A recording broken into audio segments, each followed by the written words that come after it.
Hello friend, आज हम पढ़ने वाले हैं व्हीट के बारे में। व्हीट की पूरी जानकारी यहाँ पे लेंगे। इससे बाहर एग्ज़ाम में आने का नहीं है क्वेश्चन। मैक्सिमम क्वेश्चन यहीं से क्वेश्चन आएगा। हम इम्पॉर्टेंट जो क्वेश्चन होगा वो भी बता देंगे। ये वीडियो थोड़ा लंबा होने वाला है, ठीक है। तो फिर शुरू करते हैं। King of cereal crops. King of cereal crops किसे कहते हैं? व्हीट को कहते हैं। ओल्डेस्ट कल्टिवेटेड क्रॉप्स, सबसे पुरानी कल्टिवेटेड क्रॉप कौन सी है? वह व्हीट है। कब से ग्रो किया जा रहा है? ये 7500 BC से ग्रो किया जा रहा है। Serial is the word of.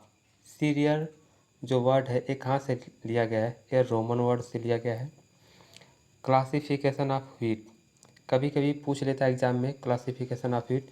इसमें ये भी किंग ऑफ सीरियल क्रॉप्स, ये भी इम्पॉर्टेंट है, बहुत बार पूछ चुका है। ये भी पूछ चुका है कि कितने सन से व्हीट का कल्टीवेशन किया जा रहा है, तो 7500 BC से किया जा रहा है। और सीरियल वर्ड भी पूछ चुका है, यह रोमन से लिया गया है। इस तीनों पॉइंट ही बहुत ज़्यादा इम्पॉर्टेंट है। इसके बाद हम देखते हैं, जब क्लासिफिकेशन करते हैं व्हीट का तो इसमें देखते हैं क्या क्या सबसे ज़्यादा इम्पॉर्टेंट है। ये भी बहुत बार एग्जाम में पूछ चुका है। तो फिर से किंगडम, किंगडम क्या है? वो है प्लांटिंग। Phylum Spermatophyta. सब फाइलम एंजियोस्पर्मी। क्लास मोनोकाटिलिडन। यही एग्जाम में सबसे ज़्यादा पूछता है कि पूछेगा कि कौन, चार ऑप्शन दे देगा, उसमें से पूछेगा इसमें से कौन सा मोनोकाट है और कौन सा डाइकाट है। तो आपको बताना होगा व्हीट मोनोकाटिलिडन है या मोनोकाट है। ऑर्डर पोएल्स और ग्रेमिनेल्स। तो इसमें ये भी पूछ सकता है कि कौन सा किससे है, कौन से ऑर्डर से है व्हीट। तो आपको बताना होगा पोएल्स, ग्रेमनी, पोएसी। फैमिली क्या है? ग्रेमनी और पोएसी है। व्हीट की फैमिली क्या है? ग्रेमनी है या पोएसी है। जीनस ट्रिटिकम और स्पीसीज एस्टिवम। तो ये हो गया व्हीट का क्लासिफिकेशन। उसके बाद और आगे देखते हैं। हाँ, ये व्हीट तीन तरीके का होता है, एक डाइप्लाइड, टेट्राप्लाइड और हेक्साप्लाइड। अब तीनों में डिफरेंस क्या है? जो डाइप्लॉइड होता है वो 2n बराबर 2x बराबर 14, इसका बेसिक क्रोमोसोम नंबर होता है वो होता है 7। व्हीट का बेसिक क्रोमोसोम नंबर होता है 7। तो इसीलिए कि 2x एक्स की जगह 7 से मल्टीप्लाई करेंगे तो 7 2 जा 14। तो इसका क्रोमोसोम नंबर, डिप्लॉइड का क्रोमोसोम नंबर 14 होता है। डिप्लॉइड व्हीट का क्रोमोसोम नंबर 14 होता है। और इसमें टिटिकम बायोटिकम आता है व्हीट और टिटिकम मोनोकोकम। तो डिप्लॉइड में ये तीन चीज़ पूछेगा। डिप्लॉइड में क्रोमोसोम नंबर कितना होता है? तो 14 होता है। टिटिकम में कौन कौन से गेहूँ आते हैं? टिटिकम बायोटिकम और टिटिकम मोनोकोकम आते हैं। फिर से देखते हैं टेट्राप्लॉइड। टेट्राप्लॉइड जब बेसिक क्रोमोसोम नंबर 7 है तब 4 से मल्टीप्लाई करेंगे 7 को, तो 7 4 जा 28 आ जाएगा। तो इसका क्रोमोसोम नंबर 28 है। 2n बराबर 28, 2n बराबर 4x, 4x बराबर 28। तो टेट्राप्लॉइड व्हीट का क्रोमोसोम नंबर 28 है। इसमें सबसे ज़्यादा इम्पॉर्टेंट पूछेगा कि इसमें टेट्राप्लॉइड में कौन कौन से व्हीट आते हैं। तो यही एग्जाम में पूछ देता है कि ट्रिटिकम डायोकोकम को हम ईमर व्हीट के नाम से जानते हैं। ट्रिटिकम डायोकोकम को ईमर व्हीट के नाम से जानते हैं। ट्रिटिकम ड्यूरम को मैकरोनी व्हीट के नाम से जानते हैं। ट्रिटिकम ड्यूरम को मकरोनी व्हीट के नाम से जानते हैं। और यही एग्जाम में सबसे ज़्यादा पूछता है। और एक तीसरा ही पूछ लेता है, ट्रिटिकम टर्जिडम। ट्रिटिकम टर्जिडम टेट्राप्लॉइड से बिलोंग करता है और इसका क्रोमोसोम नंबर 28 होता है। और ये सारे उतना इम्पॉर्टेंट नहीं है, आप पढ़ना तो पढ़ लीजिएगा, लेकिन ज़्यादा इम्पॉर्टेंट नहीं है। हेक्साप्लॉइड, हेक्साप्लॉइड जो व्हीट हम लोग खाते हैं गेहूँ, इसे हेक्साप्लॉइड के अंतर्गत रखा गया है। इसका 2n बराबर 6x, 7 का मल्टीप्लाई 6 से होगा तो 42 आएगा, जो कि 42। तो व्हीट का क्रोमोसोम नंबर 42 है। अगर व्हीट का क्रोमोसोम नंबर पूछेगा तो 42 होगा। अगर डिप्लॉइड का पूछेगा तो 14, टेट्राप्लॉइड का पूछेगा तो 28 और हेक्साप्लॉइड का पूछेगा तो 42। या व्हीट का क्रोमोसोम नंबर सीधे पूछेगा तो 42 होता है। इसके अंतर्गत ट्रिटिकम स्पेल्टा, ट्रिटिकम माचा, ट्रिटिकम वल्गेर, ट्रिटिकम एस्टिवम। तो यही व्हीट का क्रोमोसोम नंबर 42 है और साइंटिफिक नेम है ट्रिटिकम एस्टिवम। इसके बाद और आता है 2 सॉफ्ट व्हीट। सॉफ्ट व्हीट के नाम से किसके जानते हैं? ट्रिटिकम स्पैरोकोकम। ट्रिटिकम स्पैरोकोकम को सॉफ्ट व्हीट के नाम से जानते हैं और क्लब व्हीट के नाम से ट्रिटिकम कॉम्पैक्टम को जानते हैं। सॉफ्ट व्हीट पूछेगा ट्रिटिकम स्पैरोकोकम को नाम से जानते हैं, क्लब व्हीट भी पूछेगा तो ट्रिटिकम कॉम्पैक्टम। अब ओरिजिन प्लेस कहाँ है? व्हीट का ओरिजिन प्लेस कहाँ है? व्हीट का उत्पत्ति कहाँ से हुआ है? तो यह अलग अलग साइंटिस्ट अलग अलग मानते हैं जगह से कि व्हीट का उत्पत्ति कहाँ से हुआ है। अकॉर्डिंग टू डी कैंडोल, जो डी कैंडोल है साइंटिस्ट, ये बताते हैं कि 1884, ये इन्होंने 1884 में बताया था डी कैंडोल ने कि व्हीट का ओरिजिन प्लेस दजला फरात की घाटी, कि व्हीट का उत्पत्ति स्थान दजला फरात की घाटी है। इसके बाद अकॉर्डिंग टू बेबिलो, जो बेबिलो हैं उन्होंने बताया 1950 में कि व्हीट का origin place south west Asia है, उसको टर्की के नाम से भी जानते हैं। तो व्हीट का उत्पत्ति स्थान साउथ वेस्ट एशिया, यही सबसे ज़्यादा एग्जाम में पूछता है कि व्हीट का उत्पत्ति स्थान कहाँ है, साउथ वेस्ट एशिया या टर्की। टर्की कम देता है ऑप्शन में, साउथ वेस्ट एशिया ही ज़्यादा पूछता है। इन इंडिया, भारत में एविडेंसेस फ्रॉम मोहनजोदारो, भारत में गेहूं का एविडेंस साक्ष्य कहाँ से मिलता है? तो जो मोहनजोदड़ो का खुदाई हुआ था उसमें गेहूं का साक्ष्य मिला था कि वहाँ पे उस समय मोहनजोदड़ो के समय में गेहूं का कल्टीवेशन होता था, तो वहाँ से गेहूं का साक्ष्य मिला है मोहनजोदड़ो से। Exhibition indicate that wheat was cultivated here more than 5000 year ago, तो उसके खुदाई से पता चला कि गेहूं का कल्टीवेशन कम से कम 5000 साल पहले से हो रहा है। एग्जीवेटेड व्हीट, जो खुदाई से गेहूं मिला वो कौन गेहूं था? वह था ट्रिटिकम कॉम्पैक्टम। जो खुदाई में गेहूं मिला और कौन गेहूं था? ट्रिटिकम कॉम्पैक्टम इसका साइंटिफिक नेम है, जिसे हम क्लब व्हीट के नाम से जानते हैं। यह हेक्साप्लॉयड है। यह 6x=42 इसका क्रोमोसोम नंबर भी है। यह हेक्साप्लॉयड है। ओरिजिनेटेड, इसका ओरिजिन जो उत्पत्ति स्थान है उसका उत्पत्ति स्थान चाइना से हुआ है। एंड और ट्रिटिकम स्पेरोकोकम, जो ट्रिटिकम स्पेरोकोकम है इसे हम सॉफ्ट व्हीट के नाम से जानते हैं, इसे हेक्साप्लॉयड के अंतर्गत रखा गया है। Susceptible to disease and rust, यह जो ट्रिटिकम स्पेरोकोकम है इसे सॉफ्ट व्हीट भी कहते हैं। यह हेक्साप्लॉयड है और यह डिजीज और रस्ट के प्रति जल्दी से ससेप्टिबल है, जल्दी से इसमें डिजीज और रस्ट लग जाते हैं। व्हीट का प्लांट, व्हीट प्लांट कैसा होता है? व्हीट प्लांट कैसा होता है इसके बारे में थोड़ा सा जान लेते हैं। इन ऑल ग्रास फैमिली, जो भी ग्रास फैमिली है, यानी ग्रेमनी को हम ग्रास फैमिली के नाम से जानते हैं, तो जो भी ग्रेमनी फैमिली में है या ग्रास फैमिली है उसका रूट सिस्टम आर 2 टाइप। उसका रूट सिस्टम 2 प्रकार का होता है। कौन कौन से? पहला होता है प्राइमरी और सेमाइनल रूट सिस्टम, प्राइमरी और सेमाइनल रूट सिस्टम, और दूसरा होता है सेकेंडरी रूट सिस्टम। तो प्राइमरी रूट सिस्टम के बारे में थोड़ा सा पढ़ लेते हैं। The primary root system arise from the embryo, तो प्राइमरी रूट सिस्टम कहाँ से आता है, कहाँ से उगता है? तो वह एम्ब्रियो से उगता है, एम्ब्रियो से निकलता है। At the time of seed germination, जब सीड जर्मिनेशन करता है, जर्मिनेट होता है, तो उस समय एम्ब्रियो से निकलता है। And absorb nutrient for young seedling, जो यंग सीडलिंग बनता है, यंग पौधा बनता है, उसके लिए न्यूट्रिएंट को एब्जॉर्ब करके उससे देता है प्लांट को।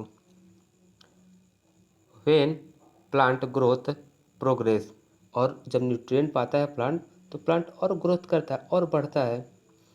द प्राइमरी रूट सिस्टम, जो प्राइमरी रूट सिस्टम होता है gradually dies and is replaced by permanent secondary root system, और जो प्राइमरी रूट सिस्टम होता है यह धीरे धीरे ग्रेजुअली डाइस मतलब धीरे धीरे वह सूखते जाता है और replace by permanent secondary root, और जो प्राइमरी रूट सिस्टम हट जाता है, सूख जाता है धीरे धीरे, उसके जगह पर सेकेंडरी रूट सिस्टम आ जाता है।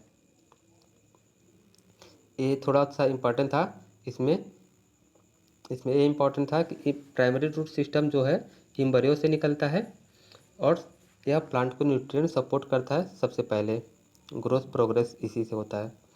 अब सेकेंडरी रूट सिस्टम के बारे में थोड़ा सा जान लेते हैं। Secondary root system, the permanent adventitious root, जो परमानेंट एडवेंटिटियस रूट होता है, एडवेंटिटियस को हिंदी में हम झकड़ा जरे कहते हैं। जब आप किसी धान का पौधा, गेहूं का पौधा उखाड़ के या ग्रेमनी फैमिली का पौधा उखाड़ के देखेंगे तो उसका रूट फाइब्रस एकदम धागे जैसा होता है, उसे हम एडवेंटिटियस रूट उसे कहते हैं। यह मोनोकाट प्लांट का मेन फीचर होता है। तो जो permanent adventitious root are also called, जो परमानेंट एडवेंटिटियस रूट है उसे हम कहते हैं क्लोनल रूट, उसे हम क्लोनल रूट के नाम से जानते हैं। एग्जाम में भी पूछता है, एमसीक्यू में कई बार पूछ चुका है।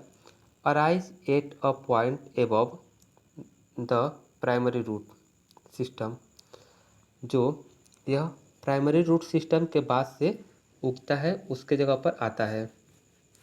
And emerge from lateral nodes after the appearance at the first leaf, और जब फर्स्ट लीफ आता है, फर्स्ट लीफ दिखाई देता है, उस समय यह रूट आता है, सेकेंडरी रूट।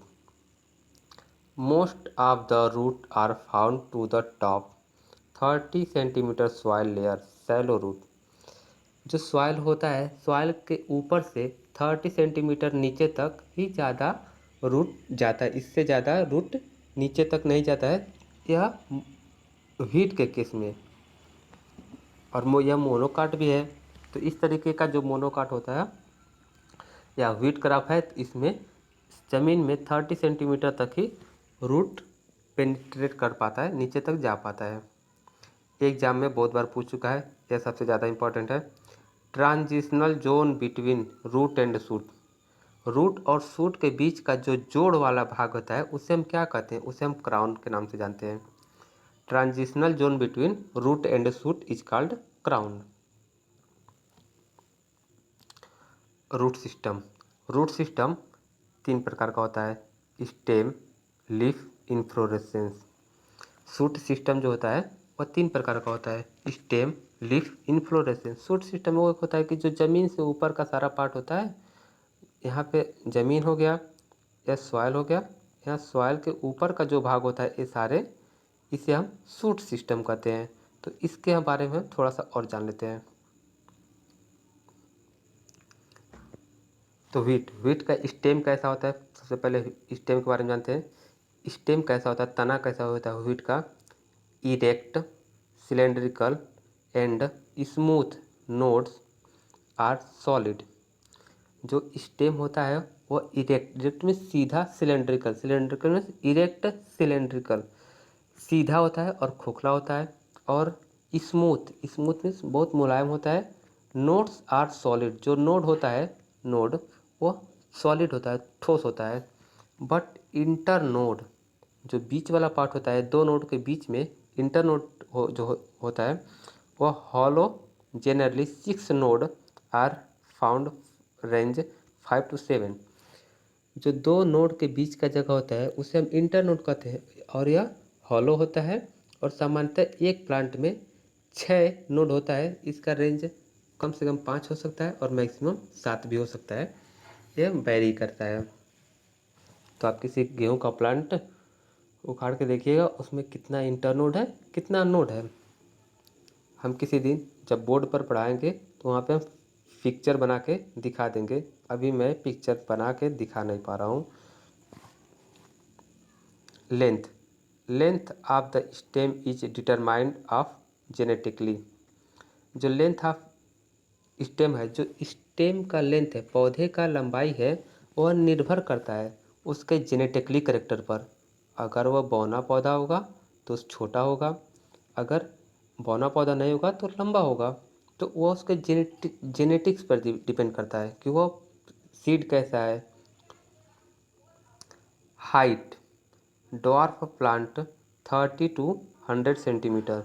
जो ड्वार्फ प्लांट होता है वह 30 से 100 सेंटीमीटर लंबा होता है, और जबकि हाइट टाल प्लांट जो लंबा पौधा होता है उसका हाइट कितना होता है 150 से 160 सेंटीमीटर तक वो लंबाई हो जाता है।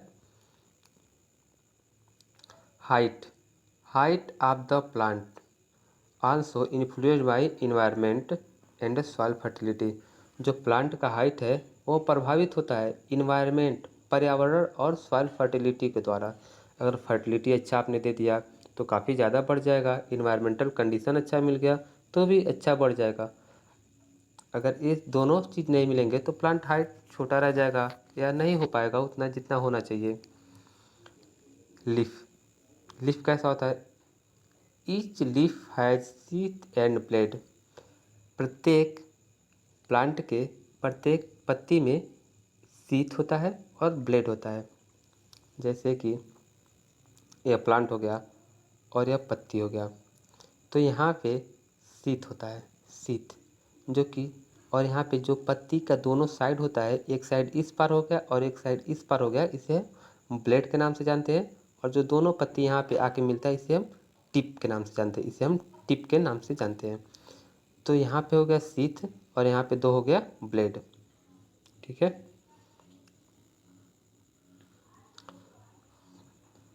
कलर ऑफ द स्टेम, जो स्टेम का प्लांट होता है उसका कलर कैसा होता है? यूजुअली क्रीम और गोल्डन येलो। जब प्लांट अभी हरा रहता है तब तो ग्रीन कलर का रहेगा, लेकिन जब प्लांट दाने बन जाते हैं और प्लांट काटने के जैसे हो जाता है, सूखने लगता है, तब गोल्डन या गोल्डन येलो कलर का या क्रीम कलर का होता है उसका plant. At the junction of sheath and blade there are is one ligule. जहाँ पे शीट और ब्लेड का जंक्शन होता है, जहाँ पर शीट और ब्लेड एक साथ मिलता है, उस वहाँ पर वह एक लिग्यूल होता है और 2 ऑरिकिल, और वहाँ पे 2 ऑरिकिल होता है। ये भी उतना इम्पोर्टेंट नहीं है एग्जाम में, लेकिन जानकारी रख लीजिए। इन्फ्लोरेसेंस, उसका पुष्पक्रम कैसा होता है, ये इम्पॉर्टेंट है, एग्जाम में हमेशा पूछता है ये। Spike and year spike of spikelet. जो इन्फ्लोरेसेंस होता है वीट का उसे हम स्पाइक के नाम से जानते हैं, ईयर स्पाइक के नाम से जानते हैं, स्पाइकलेट के नाम से जानते हैं। It consist of main axis और रेचिस। इसमें धारण किया रहता है मेन एक्सिस और रेचिस को, इन्फ्लोरेसेंस धारण किया रहता है।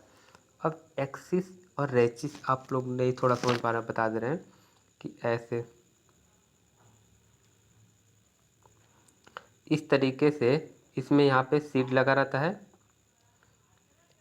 जब गेहूं का आप बाली लेकर देखेंगे तो उसमें इसी तरीके का सीड लगा रहता है, उसे हम यही कहते हैं रेचिस एक्सिस। 15 से 20 स्पाइकलेट होते हैं, 15 से 20 spikelet. Spikelet are sessile and are compose of flower are called florets.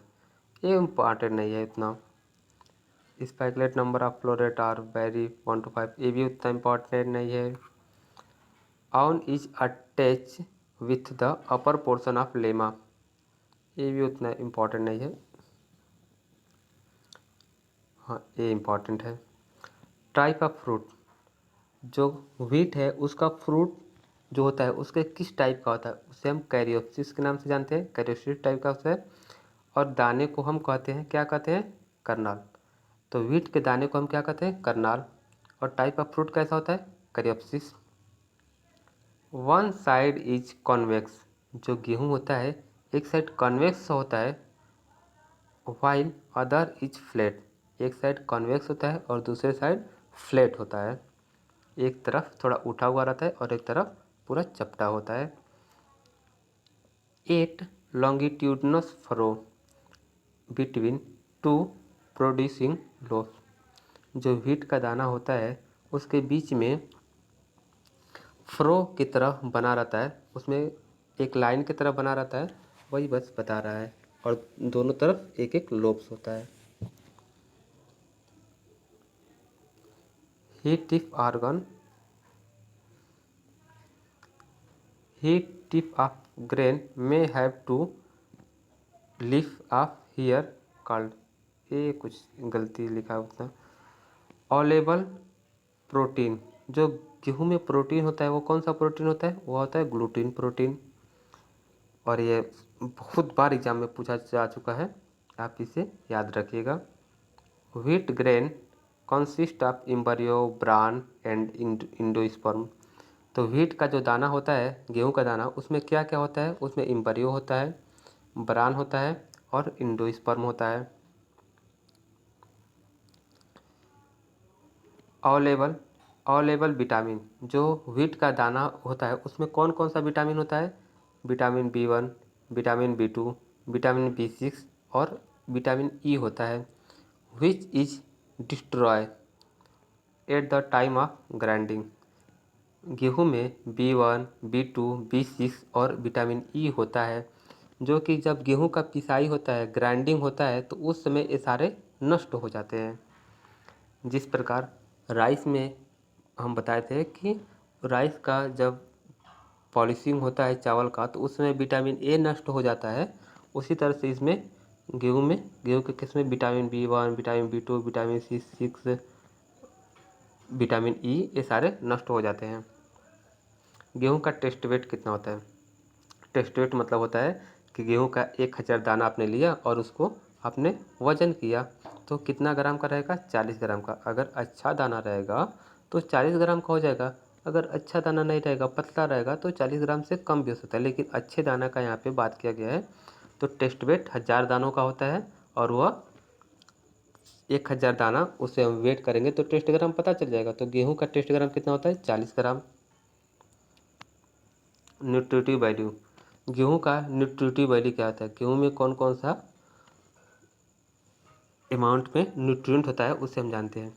Moisture, गेहूं में मॉइस्चर कितना होता है, 9 से 18%। गेहूं में मॉइस्चर कितना होता है, 9 से 18%।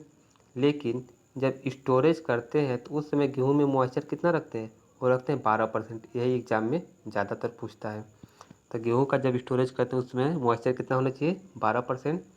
प्रोटीन, गेहूं में प्रोटीन 8 से 15% तक होता है, बैरी करता है, लेकिन जो मेन एग्जाम में पूछता है वो 13% एग्जामिनर सही मान के चलता है, 13% ही सही होता है। Fibre,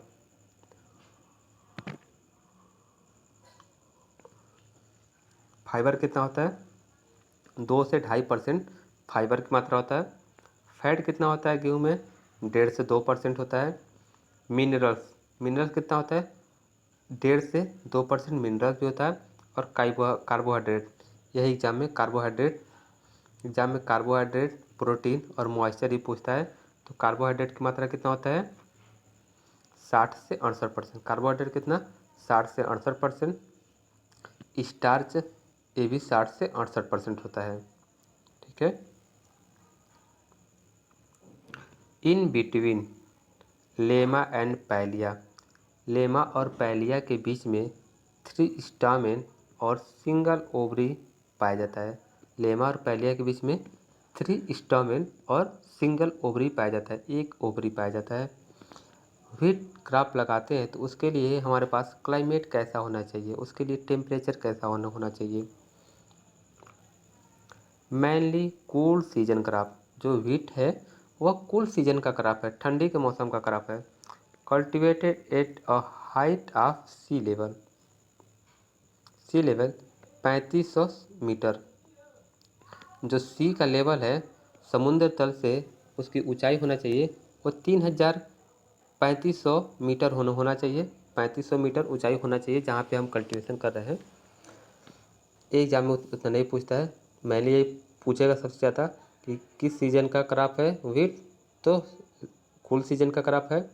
ideal condition for growth, जो गेहूं का ग्रोथ करना है, अच्छा ग्रोथ करना है, तो उसके लिए टेम्परेचर कितना होना, आइडियल कंडीशन कैसा होना चाहिए, तो cool and moist weather, cool और मॉइस्ट वेदर होना चाहिए। Ideal condition during grain formation, grain formation के समय कैसा होना चाहिए, जब ग्रेन दाना बन रहा है, दाना पकड़ रहा है उसमें, तो उसमें टेम्परेचर कैसा होना चाहिए, मौसम कैसा होना चाहिए, वार्म एंड ड्राई वेदर, मतलब कि गर्माहट होना चाहिए मौसम में, इन्वायरमेंट, और ड्राई वेदर और थोड़ा सूखा मौसम होना चाहिए।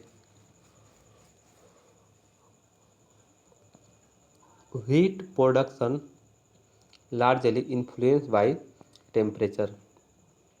जो हीट का, गेहूं का प्रोडक्शन होता है, हमारे पास उत्पादन होता है, वो बहुत ही ज़्यादा प्रभावित होता है। लार्जली इन्फ्लुएंस बाय, किसके द्वारा बहुत ही ज़्यादा प्रभावित होता है, वह टेम्परेचर, तापक्रम और लाइट और रेनफॉल। तापक्रम, सन, प्रकाश और यह वर्षा, इन तीनों के द्वारा बहुत ही ज़्यादा प्रभावित होता है। It temperature and humidity. If temperature and humidity are high, temperature और ह्यूमिडिटी बहुत ही ज़्यादा हाई हो जाएगा तो crop are suffering from disease. तो जब खूब ज़्यादा टेम्परेचर भी बढ़ जाएगा, ह्यूमिडिटी भी बढ़ जाएगा, तो उस समय क्रॉप में सबसे ज़्यादा डिजीज लग जाएंगे, इंसेक्ट और पेस्ट भी लग जाएंगे, वो सारे हमारे वीट को खराब कर देंगे।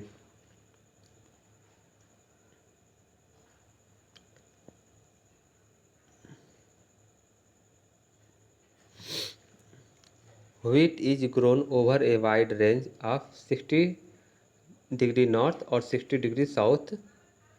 व्हीट को हम ग्रो कहाँ कहाँ कर सकते हैं, तो व्हीट का ग्रो हम 60 डिग्री नॉर्थ से लेकर और 60 डिग्री साउथ तक हम व्हीट को इस रेंज में हम ग्रो कर सकते हैं। व्हीट के लिए टेम्परेचर कैसा चाहिए, टेम्परेचर हर कंडीशन के लिए टेम्परेचर अलग अलग होता है। तो जर्मिनेशन के लिए, जब गेहूं का जर्मिनेशन होता है, जमा होता है बुआई करने के बाद, तो उसमें टेम्परेचर कैसा रहना चाहिए, ऑप्टिमम टेम्परेचर कैसा रहना चाहिए, मिनिमम टेम्परेचर, ये सारे टेम्परेचर के बारे में थोड़ा जानकारी ले लेते हैं। तो ऑप्टिमम टेम्परेचर, उपरयुक्त तापमान कितना रहता है गेहूं के लिए, वह रहता है 22 डिग्री सेल्सियस। अगर 22 डिग्री सेल्सियस हमें हमेशा मिल रहा है तो भी ठीक है गेहूँ खराब के लिए। तो 22 डिग्री सेल्सियस ऑप्टिमम टेम्परेचर, या 68 से 72 फ़ारेनहाइट, 68 से 72 फ़ारेनहाइट या 22 डिग्री सेल्सियस टेम्परेचर, 20 से 22 भी रेंज दे देता है कभी कभी एग्जाम में। तो ये तीनों में से कोई भी हो सकता है, 22 डिग्री सेल्सियस, 20 से 22 डिग्री सेल्सियस या 68 से 72 फ़ारेनहाइट।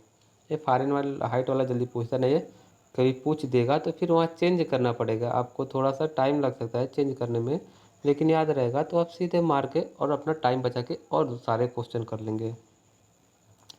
मिनिमम टेम्परेचर, जब गेहूं के लिए जर्मिनेट हो रहा है तो उसके लिए मिनिमम टेम्परेचर कितना चाहिए, कम से कम 4 डिग्री सेल्सियस, इससे कम होगा तो गेहूं जर्मिनेट नहीं करेगा, सीड सड़ सकता है।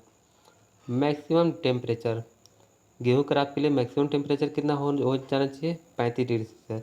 ये 35 डिग्री सेल्सियस मैक्सिमम एकदम होना चाहिए, इससे ज़्यादा अगर हुआ तो गेहूं का प्रोडक्शन खराब हो जाएगा।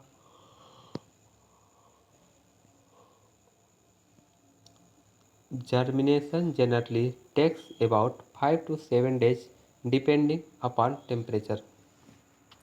जो गेहूं का जर्मिनेट हो रहा होना है, जर्मिनेशन, वह सामान्यतः 5 से 7 दिनों में हो जाता है। यह निर्भर करता है कि वहाँ पे टेम्परेचर कैसा है। वेजिटेटिव ग्रोथ, वेजिटेटिव ग्रोथ, जब कोई प्लांट ग्रो करता है तो उसे वेजिटेटिव ग्रोथ कहते हैं। तो वीट का जब प्लांट ग्रोथ करता है तो उसे हम वेजिटेटिव ग्रोथ के नाम से भी जानते हैं। तो उसके लिए टेम्परेचर कैसा होना चाहिए, वेजिटेटिव टेम्परेचर, वेजिटेटिव ग्रोथ जब प्लांट हाइट में बढ़ रहा हो तो उसके लिए ऑप्टिमम टेम्परेचर, वेजिटेटिव ग्रोथ के लिए ऑप्टिमम टेम्परेचर कितना होना चाहिए, 16 से 22 डिग्री सेल्सियस। ऑप्टिमम टेम्परेचर गेहूँ के लिए जब ग्रोथ कर रहा है, वेजिटेटिव ग्रोथ के लिए ऑप्टिमम टेम्परेचर 16 से 22 डिग्री सेल्सियस होना चाहिए। Ideal temperature for tillering, tillering के लिए 16 से 20 डिग्री सेल्सियस। जब आपने एक गेहूं का सीड डाला ज़मीन में तो एक ही प्लांट निकलेगा, लेकिन नहीं, ऐसा नहीं होता। एक ही पौधे से 4 5 6 7 8 10 ऐसे भी कल्ले निकलते हैं। तो उसमें जो बगल से और सारे प्लांट कल्ले निकलते हैं तो उसे हम टीलर कहते हैं। तो टीलर, एक से 10 12 15 20 जो भी निकल रहा है उसे हम टिलरिंग कहते हैं। तो वो जब टीलर निकल रहा है उसमें हमारा टेम्परेचर 16 से 20 डिग्री सेल्सियस होना चाहिए। ग्रेन डेवलपमेंट, जब दाने बन रहे हों प्लांट में दाने बन रहे हों, दाने डेवलप हो रहे हैं, मोटे हो रहे हों या अभी बनना शुरू है, तो उसमें हमारे टेम्परेचर कैसा होना चाहिए? 25 डिग्री सेल्सियस। जब दाने का फॉर्मेशन हो रहा है, डेवलपमेंट हो रहा है, तो 25 डिग्री सेल्सियस होना चाहिए एटलीस्ट, कम से कम 4 से 5 सप्ताह के लिए। 4 से 5 सप्ताह के लिए 25 डिग्री सेल्सियस टेम्परेचर होगा तो बहुत अच्छा डेवलप होगा ग्रेन, दाना। At the time of grain development, जब ग्रेन डेवलपमेंट हो रहा है तो उसमें if temperature will be above 25 degree Celsius at the time of grain development, grain development के समय यदि टेम्परेचर 25 डिग्री सेल्सियस से ऊपर हो जाएगा तो हमारा बहुत ही ज़्यादा लॉस हो जाएगा। Reduce the test weight due to hasten maturity, जब 25 डिग्री सेल्सियस से टेम्परेचर ऊपर हो जाएगा तो हमारा जो ग्रेन फार्मेशन हो रहा था वो बहुत ही जल्दी सूखने लगेगा, और सूखने की वजह से गेहूं के दाने पतले रह जाएंगे, जिससे हमारा टेस्ट वेट कम हो जाएगा, उत्पादन कम हो जाएगा, प्रोडक्शन यील्ड कम हो जाएगा। तो 25 डिग्री सेल्सियस से टेम्परेचर ऊपर नहीं होना चाहिए। इस टेम्परेचर का मतलब यही है कि जिस जगह पर, जिस स्टेट में, जिस कंट्री में इस तरीके का टेम्परेचर अगर हो रहा है तो वहाँ पे हमें ग्रो नहीं करना चाहिए व्हीट को, इसलिए हमारा अच्छा प्रोडक्शन नहीं हो पाएगा। तो टेम्परेचर को ध्यान रख के हम व्हीट को ग्रो करना चाहेंगे। रेनफॉल, बारिश, उसमें वर्षा की मात्रा कितना होना चाहिए? तो rainfall, wheat grow well in this area, wheat को हम वहाँ ग्रो करते हैं उस एरिया में वेयर, जहाँ एनुअल रेनफॉल रेंज बिटवीन 250 से लेके 1800 mm। तो हम व्हीट को वहाँ ग्रो करना चाहेंगे जहाँ पे 250 से लेकर 1800 mm बारिश होता हो। हैवी रेंस, अगर जहाँ पे ज़्यादा बारिश हो रहा है, हैवी रेंस हो रहा है, causes delay in sowing leaching of nutrient, जहाँ पे बहुत ज़्यादा बारिश होता है तो वहाँ पे हमारे गेहूं को सोइंग करने में देरी होगा, और वहाँ पे लीचिंग भी होगा। न्यूट्रिएंट, हम जो न्यूट्रिएंट डालेंगे खेतों में, ज़्यादा बारिश होगा तो लीच कर जाएगा, एक जगह से बह के दूसरे जगह चला जाएगा। Infestation of insect pest and disease, और जहाँ ज़्यादा बारिश होगा तो वहाँ पे इंसेक्ट पेस्ट और डिजीज भी उसे दिक्कत करेंगे, परेशान करेंगे व्हीट क्रॉप को। वाटर लॉगिंग, वाटर लॉगिंग में प्लांट लॉगिंग, इसको भी plant logging. Light, long day plant, यह wheat crop long day plant है। ये भी एग्जाम में बहुत इंपॉर्टेंट है, इसको पूछ सकता है और पूछा भी है कि व्हीट कैसा है, short day plant, day neutral plant, long day plant, तो आपको वहाँ बताना होगा कि long day plant. C3 plant, C3 plant भी है, लॉन्ग डे प्लांट है, सेल्फ पॉलिनेटेड भी है। Short day increase vegetative growth, जब प्लांट वेजिटेटिव ग्रोथ में रहता है, जब प्लांट ग्रो करना भी शुरू करता है तो वह शॉर्ट डे में रहता है, लेकिन जब longer day increase hasten the formation of inflorescence, लेकिन जब लंबा दिन आता है तो उस समय ग्रेन का फॉर्मेशन होता है, इन्फ्लोरेसेंस का फॉर्मेशन होता है, तो वो लॉन्ग डे हो जाता है। तो हम मान के चलते हैं कि जो रबी क्रॉप का फसल है वो लॉन्ग डे क्रॉप में है, लॉन्ग डे प्लांट है, क्योंकि जब उसका flowering, fruiting, seed development, formation, ये सारे प्रोसेस लॉन्ग डे सीजन में होता है।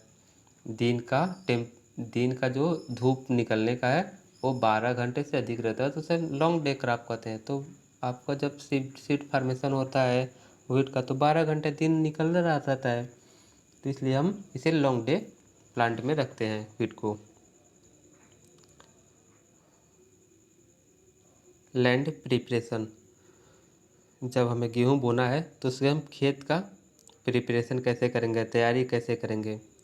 इन इरिगेटेड एरिया, जहाँ पे हम पानी चलाते हैं, जहाँ पे हम पानी चला सकते हैं, खेतों में पानी दे सकते हैं, wheat is usually sown often kharif, जहाँ पे हम पानी चला सकते हैं वहाँ पर अगर हमें गेहूँ बोना हो तो खरीफ सीजन, जैसे हम धान को कटाई कर लिए, मक्के का कटाई कर लिए, पर मिलेट का, सोरगम का, पिजन पी, सोयाबीन, इन सब क्रॉप के कटाई करने के बाद, खरीफ सीजन वाले सारे क्रॉप हैं, इनका कटाई करने के बाद हम व्हीट को वहाँ पे ग्रो करना चाहते हैं।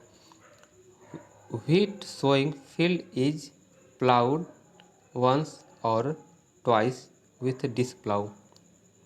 तो ये सारे खरीफ क्रॉपों को कटाई करने के बाद हम क्या करते हैं, 1 से 2 बार डिस्क प्लाउ से जुताई करते हैं, या मोल्ड बोर्ड प्लाउ से हम खेतों को जुताई करते हैं, क्योंकि उसमें जो हमारे पास जो रेजिड्यू बचे रहते हैं, अवशिष्ट पदार्थ बचे रहते हैं, नहीं सड़ गल पाते हैं, तो उसको हम डिस्क प्लाउ से या मोल्ड बोर्ड प्लाउ से जो जुताई करने के बाद वो सारे ज़मीन में कट जाते हैं, कुछ उससे मिल जाते हैं, सड़ जाते हैं, डिकम्पोज हो जाते हैं।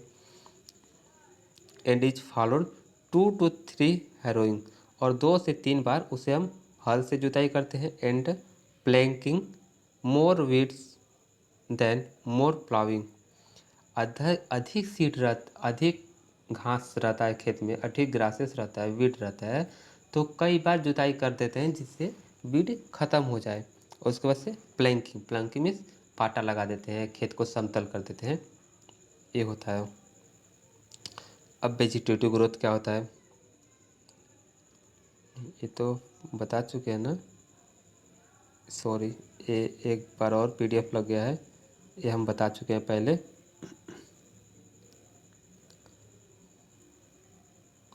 हाँ, ये 2 बार PDF लग चुका है, सॉरी इसके लिए। सीड सोइंग, सीड का सोइंग कैसे करते हैं। Seed should be healthy, seed healthy होना चाहिए।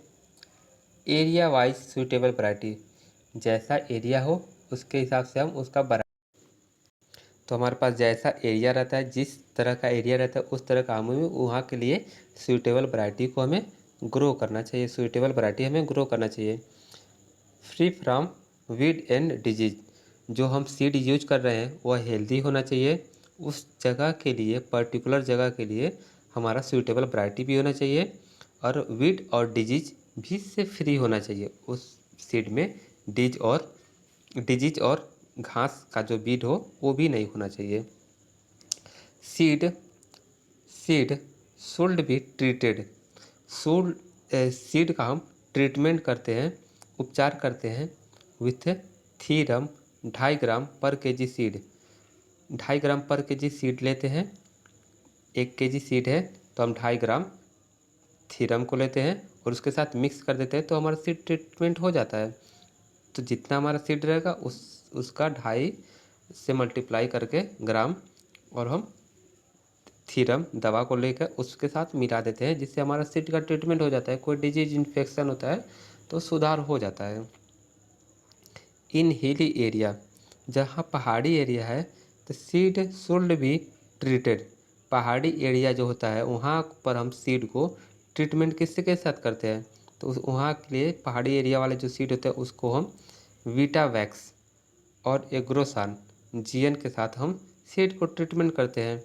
सीड को एग्रोसान जीएन या वीटावैक्स दवा लाते हैं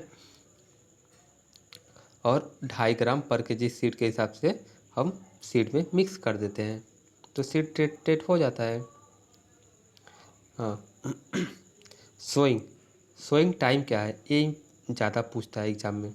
सोइंग टाइम, तो कब कब सोइंग करते हैं, लॉन्ग ड्यूरेशन, जो लॉन्ग ड्यूरेशन वाली क्रॉप व्हीट की है, लॉन्ग ड्यूरेशन वैरायटी, वो फर्स्ट नवंबर के पहले वीक से उसका बुआई करना शुरू कर देते हैं। और शॉर्ट ड्यूरेशन, जो शॉर्ट ड्यूरेशन वाली क्रॉप है हम उसे दिसंबर में भी लगा सकते हैं। तो शॉर्ट ड्यूरेशन वाली गेहूँ को हम कब लगाते हैं, दिसंबर में, और लॉन्ग ड्यूरेशन वाली वैरायटी को नवंबर के पहले वीक में लगाते थे। लेकिन जब आपसे पूछेगा एग्जाम में कि आप व्हीट का कब सोइंग करते हैं, आपसे ये नहीं पूछेगा कि लॉन्ग ड्यूरेशन शॉर्ट ड्यूरेशन, तो आपको बताना होगा नवंबर में, या नवंबर के पहले सप्ताह, या 15 नवंबर से, ऐसे बस इसी के बीच में आपको बताना होगा, तो वो ऑप्शन के हिसाब से पता चलेगा। लेकिन अगर नवंबर रहेगा तो नवंबर होगा सही, फर्स्ट वीक रहेगा तो ये भी सही हो जाएगा, और 1 से 15 नवंबर भी कहेगा तब भी ये भी सही है। Depth of sowing, depth of sowing, sowing की गहराई कितना रखते हैं? जब गेहूँ को दाने को ज़मीन में डालते हैं तो कितना गहराई पे रखते हैं उसको? जो ड्वार्फ गेहूँ रहता है, बौना गेहूँ रहता है, उससे हम 5 सेंटीमीटर ज़मीन के अंदर डालते हैं। जो टाल वैरायटी वाली गेहूँ दाने रहते हैं उसको हम 6 से 7 सेंटीमीटर ज़मीन के अंदर डालते हैं। और लेट सोइंग, जो लेट से हम बुआई करते हैं गेहूँ का, उसे हम 4 सेंटीमीटर के नीचे डालते हैं ज़मीन के अंदर। Fertiliser nitrogen, phosphorus, potash, NPK कितना रखते हैं? 120 केजी नाइट्रोजन, 60 केजी फास्फोरस और 40 केजी पोटास ये देते हैं। माइक्रोन्यूट्रिएंट, अगर जिंक की कमी, आयरन की कमी, कॉपर की कमी, मैग्नीज की कमी, बोरान की कमी है तो ये भी दे देते हैं। जिंक की कमी रहता है तो zinc sulphate 25 KG per hectare दे देते हैं। सीड रेट, गेहूँ का सीड रेट कितना चाहिए?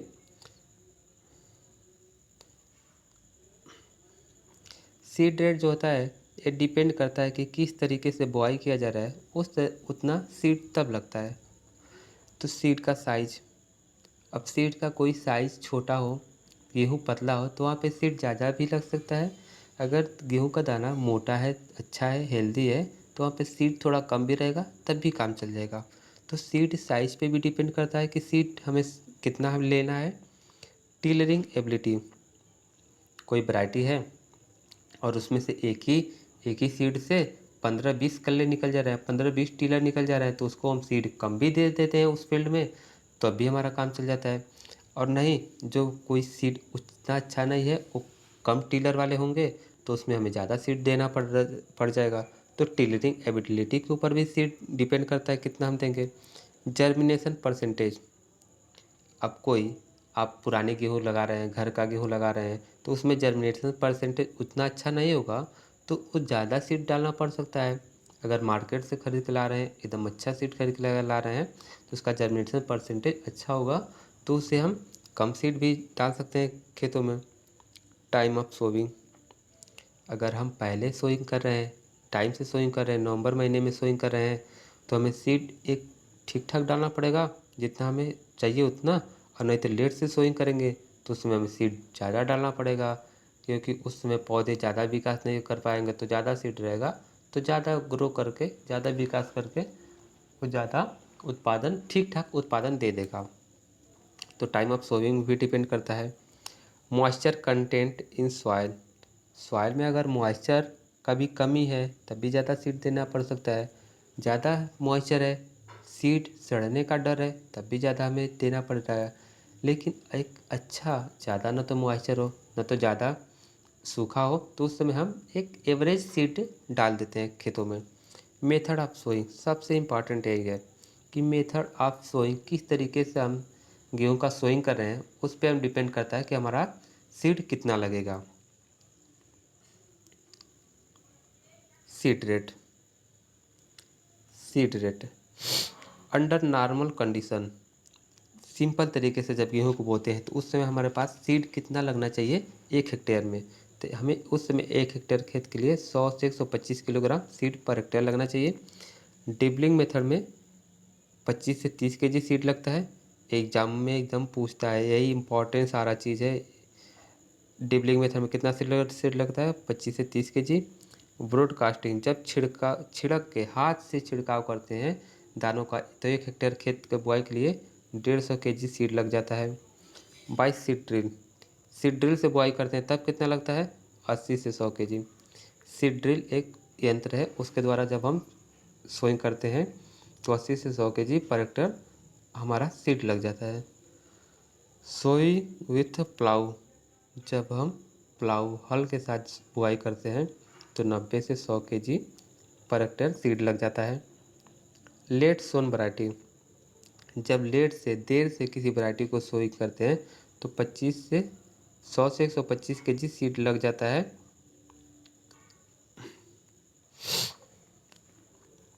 अंडर लेट सोन कंडीशन, जब लेट से हम बुआई करते हैं तो soil moisture is less and sowing time, seed rate should be increase by 25%। जब हम व्हीट का सोइंग लेट से करते हैं तो उस समय हमारे पास खेतों में मॉइस्चर कम हो गया होता होगा, सोइंग टाइम भी लेट हो चुका होता, तो हम सीड रेट को इंक्रीज कर देते हैं, सीड रेट को और बढ़ा देते हैं। जहाँ पे हमें 100 केजी सीड डालना था तो वहाँ पे हम 125 केजी डालेंगे, क्योंकि 25% हमें और सीड बढ़ाकर खेतों में डालना है। तो 100 केजी का हम 125 केजी डालेंगे अगर हम लेट से सोइंग कर रहे हैं तब।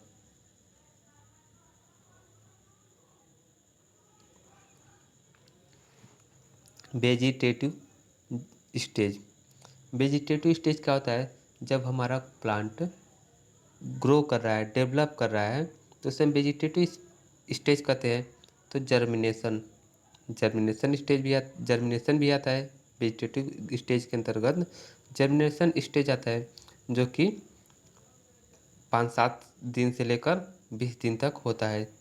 नहीं, 5-7 दिन तक होता है। जर्मिनेशन करने में 5-7 दिन लगता है। तो जर्मिनेशन स्टेज 7 से 10 दिन तक होता है। CRI stage, crown root initiation, इसका फुल फॉर्म है। CRI का फुल फॉर्म भी कभी कभी एग्जाम में पूछ लेता है। तो CRI का full form crown root initiation है। शिखर जड़ इसे के नाम से जानते हैं हिंदी में। इसके लिए जो है 20 से 25 दिन का टाइम लगता है। जो सोइंग से लेके 20 से 25 दिन का जो टाइम होता है वो CRI स्टेज होता है। CRI स्टेज कब आता है? 20 से 25वें दिन पे आता है। टिलरिंग, टिलरिंग कब आता है? जब आपने खेतों में डाल दिया, वो जर्मिनेट कर गया, उसके 45वें दिन टिलरिंग स्टेज आता है। ज्वाइंट स्टेज कब आता है? 45 से 60 दिन के बीच ज्वाइंट स्टेज रहता है। इंटरनोड इलोंगेशन पीरियड, जो इंटरनोड है उसका इलोंगेशन पीरियड कब से है? 60 से लेकर 70 दिन के बीच का जो पीरियड रहता है, समय रहता है, उसे इंटरनोड इलोंगेशन के नाम से जानते हैं। रिप्रोडक्टिव स्टेज, यहाँ पे वेजिटेटिव स्टेज हो गया, फिर यहाँ पे रिप्रोडक्टिव स्टेज हो गया। बुट लीफ जो स्टेज है वो 70 से 75 दिन पर आता है, या रिप्रोडक्टिव स्टेज के अंतर्गत आता है। फ्लावरिंग स्टेज 85 से 90 दिन पर आता है। मिल्किंग स्टेज 100 से 105 दिन पर आता है। डफ स्टेज 105 से 110 दिन के बीच में आता है।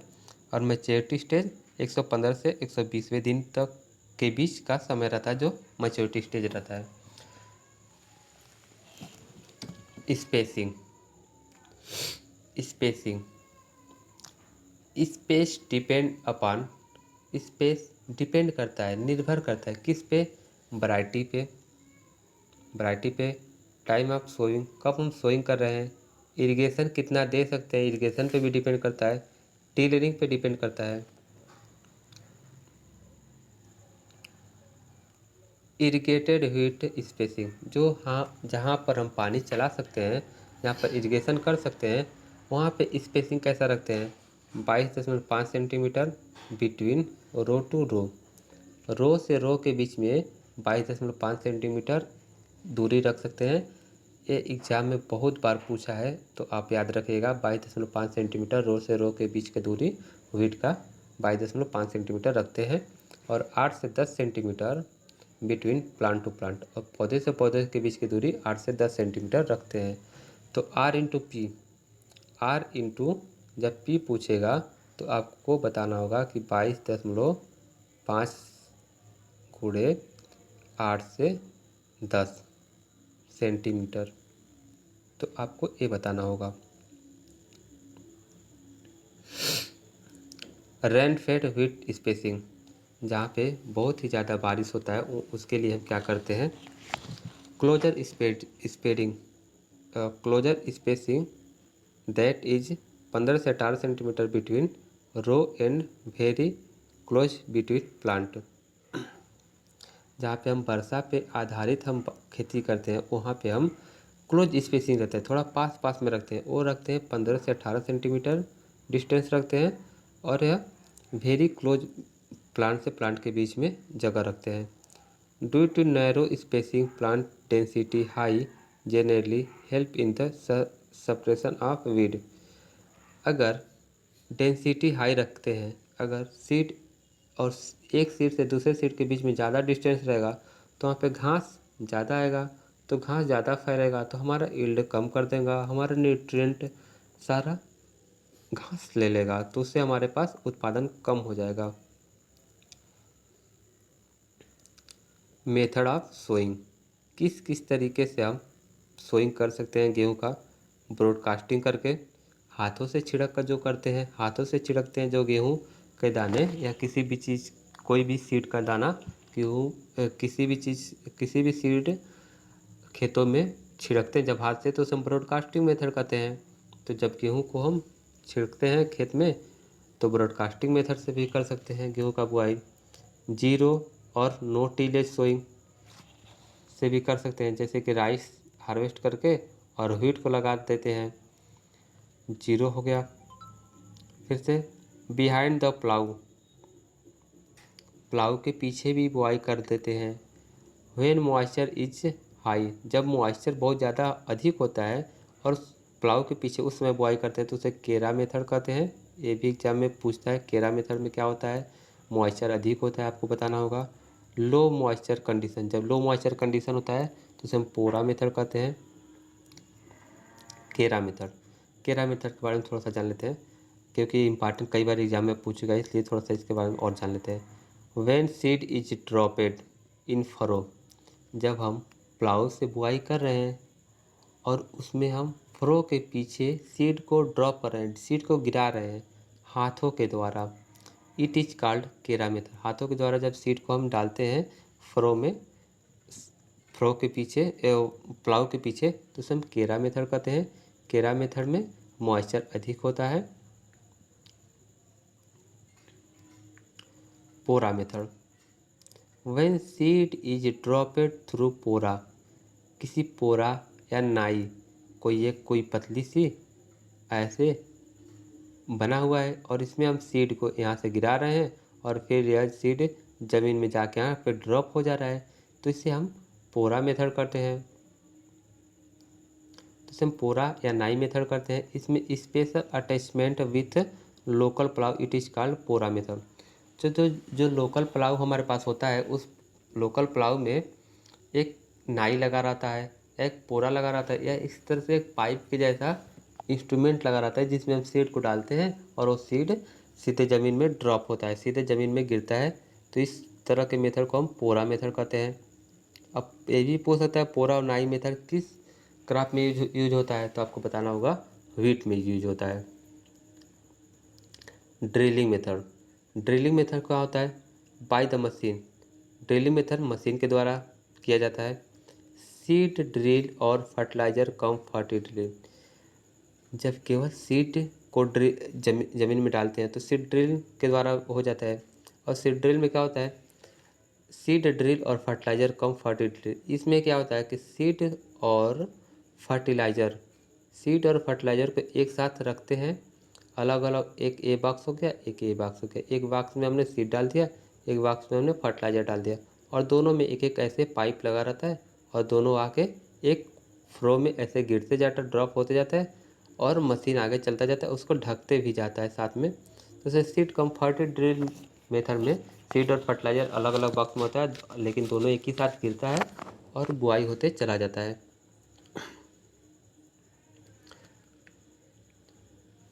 Best method for sowing because seed drill, seed drill से हम जब सोइंग करते हैं तो सबसे बढ़िया मेथड यही होता है। Machine drops the seed at an optimum optimum optimum ये पता नहीं चल पा रहा है क्या लिखा हुआ, optimum spacing, optimum seed rate. हाँ, तो जब सीड ड्रिल से हम बुआई करते हैं तो उसमें जो हम दूरी अपने हिसाब से रख सकते हैं, कितना दूरी पे हमें सीड डालना है, ये सारा मशीन में हम सेटिंग कर सकते हैं। ऑप्टिमम स्पेसिंग भी रख सकते हैं, ऑप्टिमम सीड रेट भी रख सकते हैं, सीड रेट हमें कितना गिराना है वो भी हम सब मैनेज कर सकते हैं। तो सीड कम फर्टी ड्रिल का ये ज़्यादा स्पेसिफिकेशन हो गया, ज़्यादा इसका मतलब हो गया, ज़्यादा इसके बारे में थोड़ा सा एडवांस जानकारी हो गया। डिबलिंग, डिबलिंग मेथड का आता है व्हेन सीड इज लिमिटेड, जब सीड की मात्रा बहुत कम हो तो हम डिबलिंग मेथड से गेहूं का बुआई करते हैं। इम्प्लीमेंट यूज डिबलर, और जो हम मशीन का यूज कर रहे हैं डिबलिंग मेथड में उसे हम डिबलर के नाम से जानते हैं। 1 or 2 सीड और dropped by hand in each hand तो डिबलिंग मेथड में क्या होता है कि हम डिबलर से हम ज़मीन में जगह बना देते हैं, खुदाई थोड़ा हल्का हल्का हो जाता है डिबलर मेथड से, उसमें हम हाथों से 1 से 2 दाने गेहूं के डाल देते हैं। इस तरह से के बुआई को डिबलर मेथड कहते हैं। अब ये भी कभी कभी पूछ लेता है कि डिबलर में कितने होल होते हैं, कितने एक बार में सीड डाले जा सकते हैं। तो उसमें हम 27 सीड एक साथ डालते हैं। FIRB का फुल फॉर्म है furrow irrigated raised bed. Furrow irrigated raised bed.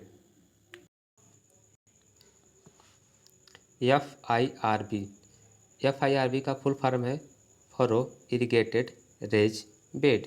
Furrow irrigated raised bed full form है FIRB का। FIRB कहाँ से डेवलप हुआ था? तो यह डेवलप हुआ था wheat research institute Karnal. FIRB Karnal से डेवलप हुआ था। इसमें जो एवरेज यील्ड होता है हम उसे प्राप्त करते हैं, एवरेज यील्ड जो प्राप्त करते हैं वो 5 से 45 कुंटल पर हेक्टेयर है। फिर उसके बाद से आता है एक दूसरा method, zero till drill method. Zero till drill method में हम क्या करते हैं, यह डेवलप हुआ था Govind Ballabh Pant university agriculture and technology Pantnagar से।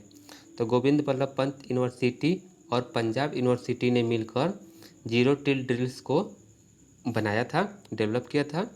इस मेथड में क्या होता है, this machine permitted direct sowing of wheat.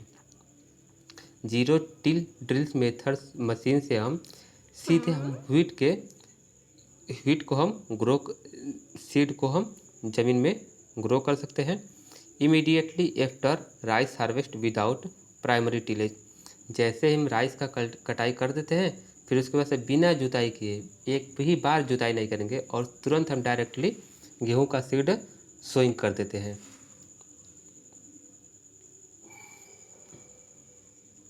Irrigation. अब इरिगेशन कब कब हम देते हैं?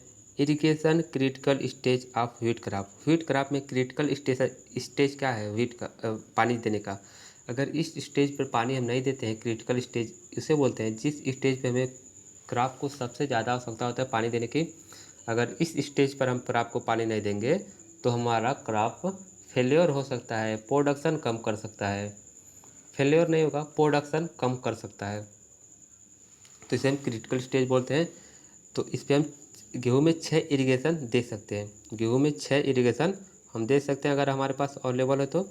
पहला CRI स्टेज, यानी CRI को हम क्राउन रूट इनिशिएशन बोलते हैं, जो कि बुआई करने के 20 दिन बाद यह स्टेज आता है। दूसरा पानी लेट जॉइंटिंग होता है, इसको LT के नाम से याद करते हैं। लेट जॉइंटिंग इसका फुल फॉर्म है, ये 40 दिन पे आता है, 40 दिन पे। तीसरा बूटिंग स्टेज, इसे B से डिनोट करते हैं और यह 60 दिन पर आता है। बूटिंग स्टेज 60 दिन पर आता है। चौथा मिल्किंग स्टेज, M से इसे डिनोट करते हैं, M से भी लिख सकते हैं। यह 80 दिन पर इसका स्टेज आता है, मिल्किंग स्टेज 80 दिन पर आता है। पांचवा F से डिनोट करते हैं फ्लावरिंग स्टेज, यह 100 दिन पर आता है। फिर उसके बाद से छठा आता है लेट जॉइंटिंग, लेट टिलरिंग, यह 120 दिन पर आता है। ठीक है, तो 20-20 दिन के अंतराल पर एक एक या सिंचाई का इरिगेशन देने का हमारा समय आता है। लेकिन जो सबसे मेन सिंचाई करना और होता है व्हीट में, वो होता है CRI स्टेज। अगर किसी पे आपको पानी नहीं दे पाते हैं, लेकिन CRI स्टेज पर आपको पानी देना सबसे ज़्यादा आवश्यक होता है, जो कि 20 से 25 दिन के अंदर ही वो रहता है। तो सबसे ज़्यादा एग्जाम में पूछता है व्हीट का सिंचाई के बारे में, तो CRI स्टेज पे यह 20 दिन के बाद आता है, स्टेज 20 से 25 दिन के बीच में। अगर हमारे पास एक पानी देने की आवश्यकता हो, एक ही पानी हम पूरा व्हीट क्रॉप के सीजन में दे सकते हैं, तो हमें CRI स्टेज पर पानी देना होगा। अगर 2 पानी हम दे सकते हैं, 2 सिंचाई कर सकते हैं गेहूँ खेतों में, तो हम पहला CRI स्टेज पे करते हैं और दूसरा पानी हम मिल्किंग स्टेज पे करते हैं, जो कि मिल्किंग स्टेज ऐसे 20 दिन इसका, 20 दिन इसका, 20 दिन इसका, 20 दिन इसका, यानी 80 दिन पे हमारा मिल्किंग स्टेज आता है। तो पहला सिंचाई हम 20 दिन पे कर देते हैं और दूसरा सिंचाई 80 दिन पे करते हैं, अगर 2 सिंचाई हमारे पास अवेलेबल है तब। नहीं तो अगर इससे भी ज़्यादा अगर हमारे पास सिंचाई अवेलेबल है तो हम पहला सिंचाई 3 सिंचाई अगर अवेलेबल हमारे पास है 3 सिंचाई कर सकते हैं गेहूँ की पूरे सीजन में। तो पहला सिंचाई सीआरआई स्टेज पे यानी क्राउड रूट इनिशिएशन पे जो कि 20 दिन पर आता है। दूसरा जो हम पानी देते हैं वो बूटिंग स्टेज पर यानी जो कि 60 दिन पर आता है। और तीसरा पानी हम फ्लावरिंग स्टेज पे दे देते हैं, फ्लावरिंग स्टेज पर जो कि 100 दिन पर आता है। ठीक है, 3 पानी अगर हमारे पास देने की कैपेसिटी है, हाँ अगर हम 3 पानी दे सकते हैं गेहूँ में तो ये 3 पानी इस डेट पर दे देते हैं। और नहीं तो अगर 6 पानी अगर हमारे पास अवेलेबल है तो 6 स्टेज पे दे सकते हैं। इसको याद करने रखने के लिए हम जल्दी से इस अच्छे तरीके से याद कर सकते हैं। CRI शॉर्ट में ऐड कर सकते हैं CRILTLJFMD। फर्स्ट पानी CRI, सेकेंड पानी LT, थर्ड पानी LJ, fourth F, 5 M, third 6 D। सारे हो गए। इन देसी वैरायटी, अगर हम अपने यहाँ लोकल वैरायटी को ही ग्रो कर रहे हैं, अपने यहाँ का वैरायटी ग्रो कर रहे हैं तो हम 1 से 3 पानी देते हैं उस गेहूँ में। इन अ सिंगल इरिगेशन, अगर हमारे पास केवल सिंगल इरिगेशन है हमारे पर प्रेजेंट हो तो हम 5 सेंटीमीटर तक इरिगेशन दे सकते हैं, वो भी 20 दिन पे देते हैं और CRI स्टेज पर देते हैं। 20वें दिन पर देते हैं वो पानी 5 सेंटीमीटर, उसे हम CRI स्टेज पे बोलते हैं। 20 दिन से 25 दिन के बीच में CRI स्टेज आता है पहला। In dwarf variety total water requirement 30 centimetre, अगर हम ड्वार्फ वैरायटी ग्रो कर रहे हैं, ड्वार्फ वैरायटी ग्रो कर रहे हैं गेहूँ का, तो हमें 30 सेंटीमीटर पानी की आवश्यकता होती है पूरे सीजन काल में। हीट के सीजन काल में हमें 30 सेंटीमीटर पानी की आवश्यकता होती है ड्वार्फ वैरायटी को, और हम ग्रो कर रहे हैं तो एक सिंचाई 5 सेंटीमीटर का करते हैं तो 6 सिंचाई 30 सेंटीमीटर का हो गया। 5 सेंटीमीटर 30 सिंचाई 6 सिंचाई करेंगे तो 30 सेंटीमीटर हमारा पूरा हो जाएगा। इफ़ वन इरिगेशन अवेलेबल, केवल अगर हमारे पास एक ही सिंचाई अवेलेबल हो तो हम CRI स्टेज पर देते हैं जो कि 20 से 25 दिन के बीच में आता है, 21 दिन भी माना जाता है। तो एग्ज़ाम में 20 से 25 दिन या 21 दिन जो भी रहेगा वो सही हो जाएगा। इफ़ टू इरिगेशन, केवल अगर हमारे पास 2 ही सिंचाई अवेलेबल है पूरे गेहूँ के सीजन काल में तो एक CRI स्टेज पर दे देते हैं, एक फ्लावरिंग स्टेज पर दे देते हैं।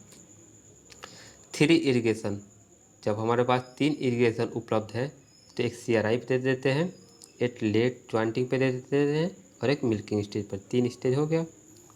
Weed comfort due to weed comfort due to weed reduction in yield varying from 10 to 40%, अगर हमारे खेतों में बहुत ज़्यादा घास हो गया है तो हमारा यील्ड कम हो जाएगा। रिड्यूस इन यील्ड, हमारा यील्ड घट जाता है, उत्पादन घट जाता है। वेरिंग फ्रॉम 10 से 40% तक, यह 10 से 40% तक हमारा उत्पादन घट जाता है अगर ज़्यादा वीड हमारे गेहूं के खेत में हो गया है तो।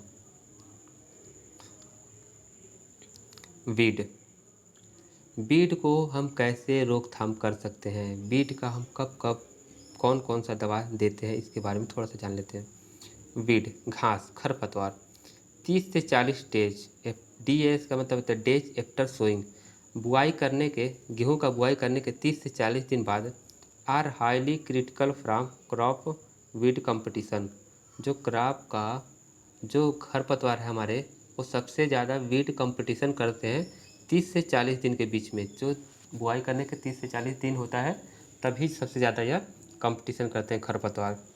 इसमें मोनोकाट वीड आ सकता है, इसमें मोनोकाट भी वीड आ सकता है और डाइकाट भी वीड आ सकता है। तो मोनोकाट वीड कौन कौन सा है, एग्जाम यही पूछता है कि मोनोकाट वीड का नाम बताइए, और स्पेशली वीट का खरपतवार के नाम पूछ सकता है। तो कैनरी ग्रास यह मोनोकाट वीड है। इसका जो अलग और कई नाम से जानते हैं उसको हम कैनरी ग्रास को गुल्ली डंडा के भी नाम से जानते हैं, मंडूसी के नाम से भी जानते हैं, सिट्टी के नाम से जानते हैं, गेहूं के मामा के नाम से जानते हैं और कैनरी ग्रास का साइंटिफिक नेम फेलिरिस माइनस है, उसको भी उसी नाम से जानते हैं। फेलिरिस माइनस, गेहूं का मामा, कैनरी ग्रास, गुल्ली डंडा, मंडूसी, सिट्टी, ये सारा अलग अलग नाम है, लेकिन एक ही चीज़ का है, अलग अलग नाम है। वाइल्ड ओट, वाइल्ड ओट यह भी क्या, यह भी मोनोकाट है। इसका साइंटिफिक नेम एविना फातवा है। वाइल्ड ओट है, वाइल्ड ओट का साइंटिफिक नेम एविना फातवा है। तो कई बार एग्जाम में यही पूछा है कि एविना फातवा किस क्रॉप का वीड है। तो यहाँ पे वाइल्ड ओट नहीं लिखा, लेकिन एविना फातवा साइंटिफिक नेम लिख दिया। तो आपको साइंटिफिक नेम भी याद करने की आवश्यकता है। तो यह वीट का, ये भी खरपतवार है, एविना फातवा। पेरेनियल वीड, ये पेरेनियल वीड क्या है, यानी बहुवर्षीय खरपतवार जो कि साल भर खेतों में पड़ा रहता है, साल भर ग्रो करता है, इसे पेरेनियल वीड कहते हैं। पेरेनियल वीड का एग्जाम्पल कौन कौन सा है? दूब ग्रास, जो दूब घास होता है वो वीट क्रॉप का भी एक ये भी खरपतवार है। इसका साइंटिफिक नेम साइनोडान, साइनोडान डॉक्टिलिडान है।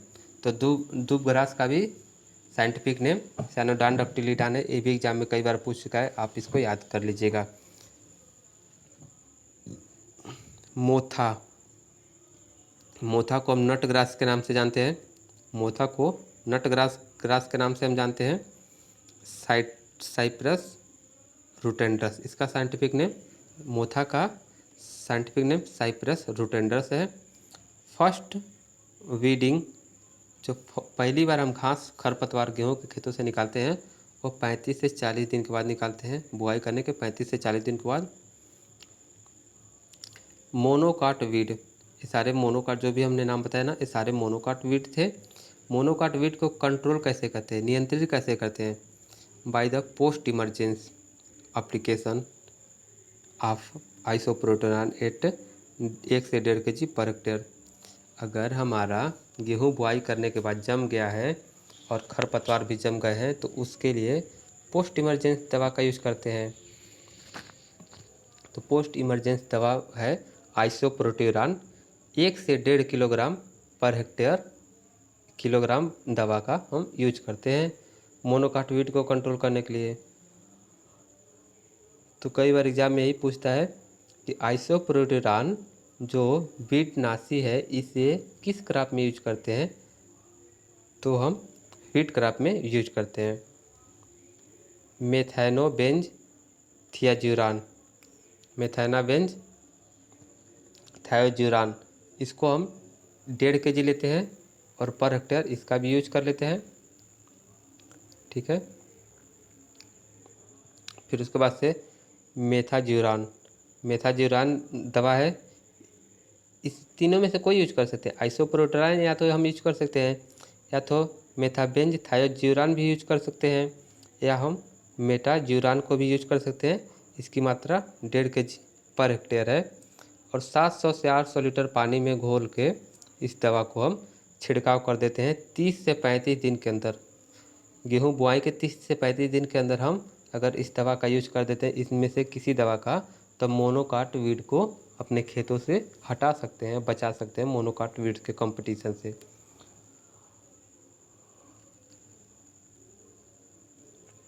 सबसे अच्छा रिजल्ट अगर हम खरपतवार नाशी डाल रहे हैं खेतों में, तो सबसे अच्छा रिजल्ट खरपतवार नष्ट करने का जो समय रहता है वो 30 से 35 दिन का ही रहता है। तो हमें 30 से 35 दिन के अंदर ही दवा डाल देना चाहिए। इसके बाद अगर डालेंगे तो घास अपने आप को बहुत ज़्यादा स्ट्रॉन्ग कर लिया रहेगा, जिससे वो घास हटाने में थोड़ा सक्षम नहीं हो पाएगा दवा, तो वहाँ पे कंपटीशन थोड़ा हमारा बढ़ जाएगा घास का क्रॉप के साथ, वीट के साथ।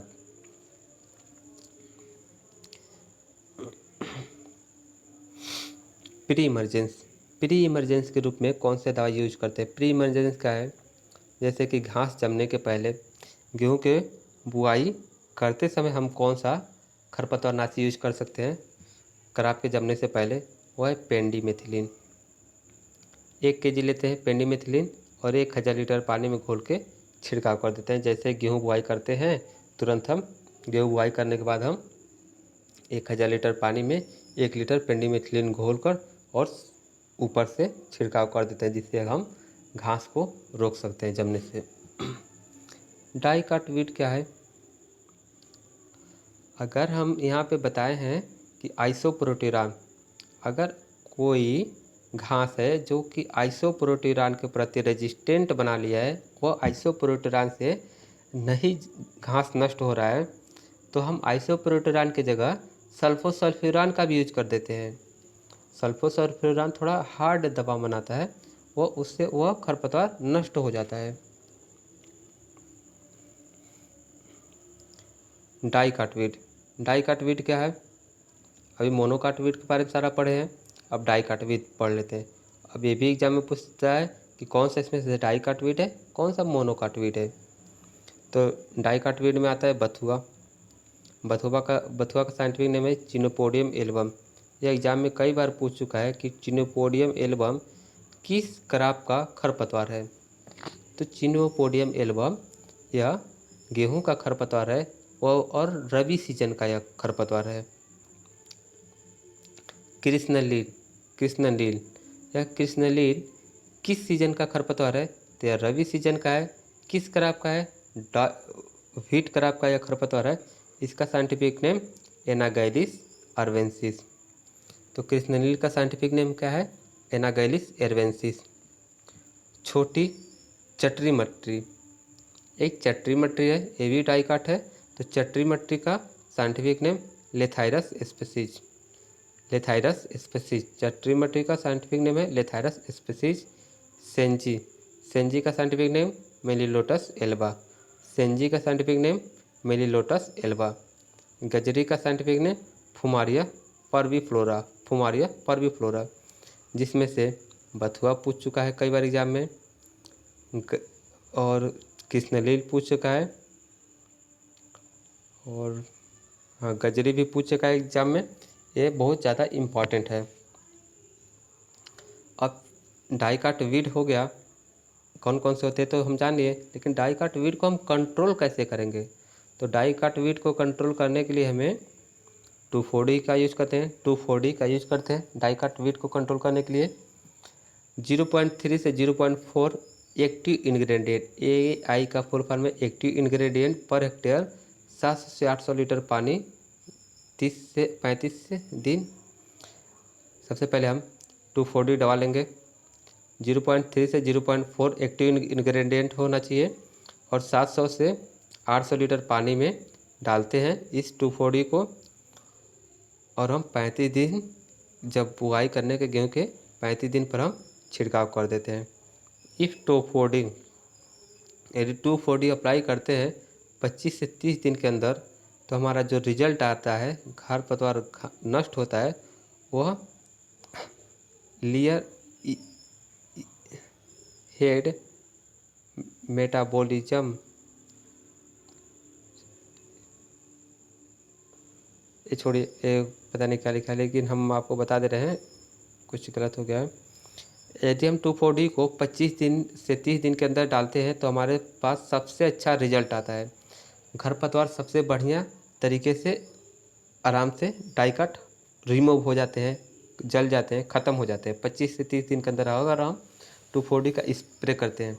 नहीं तो अगर हम इसके बाद अगर हम छिड़काव करते हैं 2,4-D का 40 दिन के बाद अगर हम अप्लाई करते हैं, बुआई के गेहूं के 40 दिन के बाद अप्लाई करते हैं 2,4-D को, तो हमारा जो रिजल्ट है वो नॉट सेटिस्फैक्ट्री, वो हमारे सेटिस्फेक्शन नहीं दे पाएगा, पूरा अच्छा तरह से वह खरपतवार नष्ट नहीं होगा। फेलिरिस माइनर, ये एग्जाम में कई बार पूछ चुका है। Phalaris minor has so resistant to isoproturon. अगर फेलिरिस माइनर है, आइसोप्रोटीरान के प्रति रेजिस्टेंट डेवलप कर लिया है, same more reported by doctor R.K. Malik. जो फेलिरिस माइनर खरपतवार है वह आइसोप्रोटीरान के प्रति रेजिस्टेंट डेवलप कर लिया, अपने आप को बहुत ज़्यादा मजबूत बना लिया है। इसको किसने बताया था? R.K. मलिक ने बताया था, इसको रिपोर्ट किया था R.K. मलिक ने। हेंस सल्फोसल्फ्यूरान इज यूज, जब आइसोप्रोटीरान को रेजिस्टेंट बना ले रहा है तो हमें वहाँ पे सल्फोसल्फ्यूरान का यूज करना चाहिए। तो हमें किसका यूज करना चाहिए? सल्फोसल्फ्यूरान का यूज करना चाहिए। Difference between Phalaris minor and wheat. Wheat और फेलिस माइनस के बीच, फेलिस माइनस एक खरपतवार है जो कि मोनोकाट है और गेहूं की तरह ही सेम होता है, लेकिन इसके बीच में अंतर क्या होता है, इसको हम कैसे पहचानेंगे कि यह फेलिस माइनस है या व्हीट क्रॉप है। तो इधर हम फेलिस माइनस लिखे हैं और इधर व्हीट लिखे हैं, तो इसको हम पहचान कैसे करेंगे। Basal node remains pink in colour up to 50 days और basal node are greenish yellow in colour. जो हमारा फेलिस माइनर खरपतवार होगा, जो उसका बेसल नोड होगा वह पिंक कलर का हो जाएगा 50 दिन पर। जैसे ही क्रॉप 50 दिन का होगा तो जो बेसल नोड है वह गुलाबी कलर का दिखाई देगा। पेड़ को अगर उखाड़ कर देखेंगे नीचे बेसल नोड तो वह पिंक कलर का होगा, यानी वो फेलिस माइनर होगा।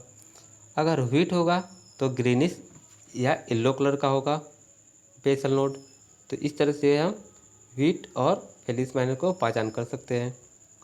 दूसरा पहचान कैसे करेंगे, लीफ कलर से। Leaf colour is light green. अगर खेतों में जो हल्का ग्रीन कलर का जो हमारा लीफ पत्ती दिखाई दे रहा है तो हम समझ जाएंगे कि वो फेलिस माइनर है। अगर डार्क कलर का पत्ती अगर हमारा दिखाई देता है तो हम जान जाएंगे कि वो गेहूं का पेड़ है, पौधा है। Ligule is approximately 3 time large. जो लिग्यूल होता है वह गेहूं के कंपैरिजन में 3 गुना लंबा होता है और व्हीट का लिग्यूल जो होता है वह वेरी स्मॉल होता है, बहुत ही छोटा होता है। टीलर्स ब्रांचेज। जो गेहूं का टीलर होता है वह ब्रांच नहीं देता है।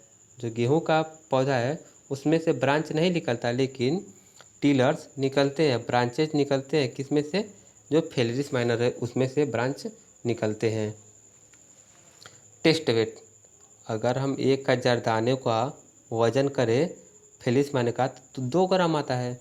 एग्जाम में कई बार पूछा है कि test weight of phalaris minor, तो 2 ग्राम होता है और वही गेहूं का टेस्ट वेट 40 ग्राम होता है। प्रोड्यूस 10,000 से 30,000 दाने। जो फेलिस माइनर है वह 10,000 से 30,000 दाने को, सीड को पर प्लांट प्रोड्यूस करता है। एक प्लांट से 10,000 से 30,000 दाने बना देता है फेलिस माइनर, लेकिन वहीं पर जो गेहूं है वह 60 से 70 दाने ही बना पाता है। 60 से 70 दाने ही एक पौधे से बन पाते हैं गेहूं के। Phalaris minor comes to India from Mexico. जो फेलिस माइनर खरपतवार है यह कहाँ से आया था भारत में, यह मैक्सिको से आया था भारत में। Phalaris minor is also known as. Phalaris minor को मिमिक्री वीड के नाम से भी जानते हैं। एग्जाम में ऐसे पूछता है कि मिमिक्री वीड, मजाकिया खरपतवार के नाम से किसे जानते हैं, तो फेलिस माइनर को जानते हैं। डिजीज, बीमारी कौन कौन सी है गेहूँ में। रस्ट को हम गिरुई, रतुआ और हरदा के नाम से हम जानते हैं। रस्ट एक बहुत ही इम्पोर्टेंट डिजीज है व्हीट का। यह रस्ट 3 प्रकार का होता है। येलो रस्ट को स्ट्रिप रस्ट के भी नाम से जानते हैं। येलो रस्ट को स्ट्रिप रस्ट के नाम से जानते हैं। इसका साइंटिफिक नेम पक्सिनिया स्ट्राइफोर्मिस होता है। पक्सिनिया स्ट्राइफोर्मिस। देखिए यहाँ पे स्ट्रिप लगाना एस से शुरू हो रहा है और यहाँ से स्ट्राइफोर्मिस, यहाँ भी एस से शुरू हो रहा है। तो इस तरह से हम साइंटिफिक नेम याद कर सकते हैं शॉर्ट ट्रिक से। ब्राउन रस्ट को हम लीफ रस्ट के नाम से जानते हैं। ब्राउन रस्ट को लीफ रस्ट के नाम से जानते हैं। इसे पक्सिनिया रिकॉन्डिटा इसका साइंटिफिक नेम है। लीफ रस्ट का पक्सिनिया रिकॉन्डिटा। और ब्लैक रस्ट, यह ब्लैक रस्ट को हम स्टेम रस्ट के नाम से जानते हैं। ब्लैक रस्ट को स्टेम रस्ट के नाम से जानते हैं और इसका scientific name Puccinia graminis tritici है। तो स्टेम रस्ट या ब्लैक रस्ट का scientific name Puccinia graminis tritici. Brown rust, leaf rust का साइंटिफिक नेम पक्सिनिया रिकॉन्डिटा और येलो रस्ट या स्ट्रिप रस्ट का साइंटिफिक नेम पक्सिनिया स्ट्राइफोर्मिस है।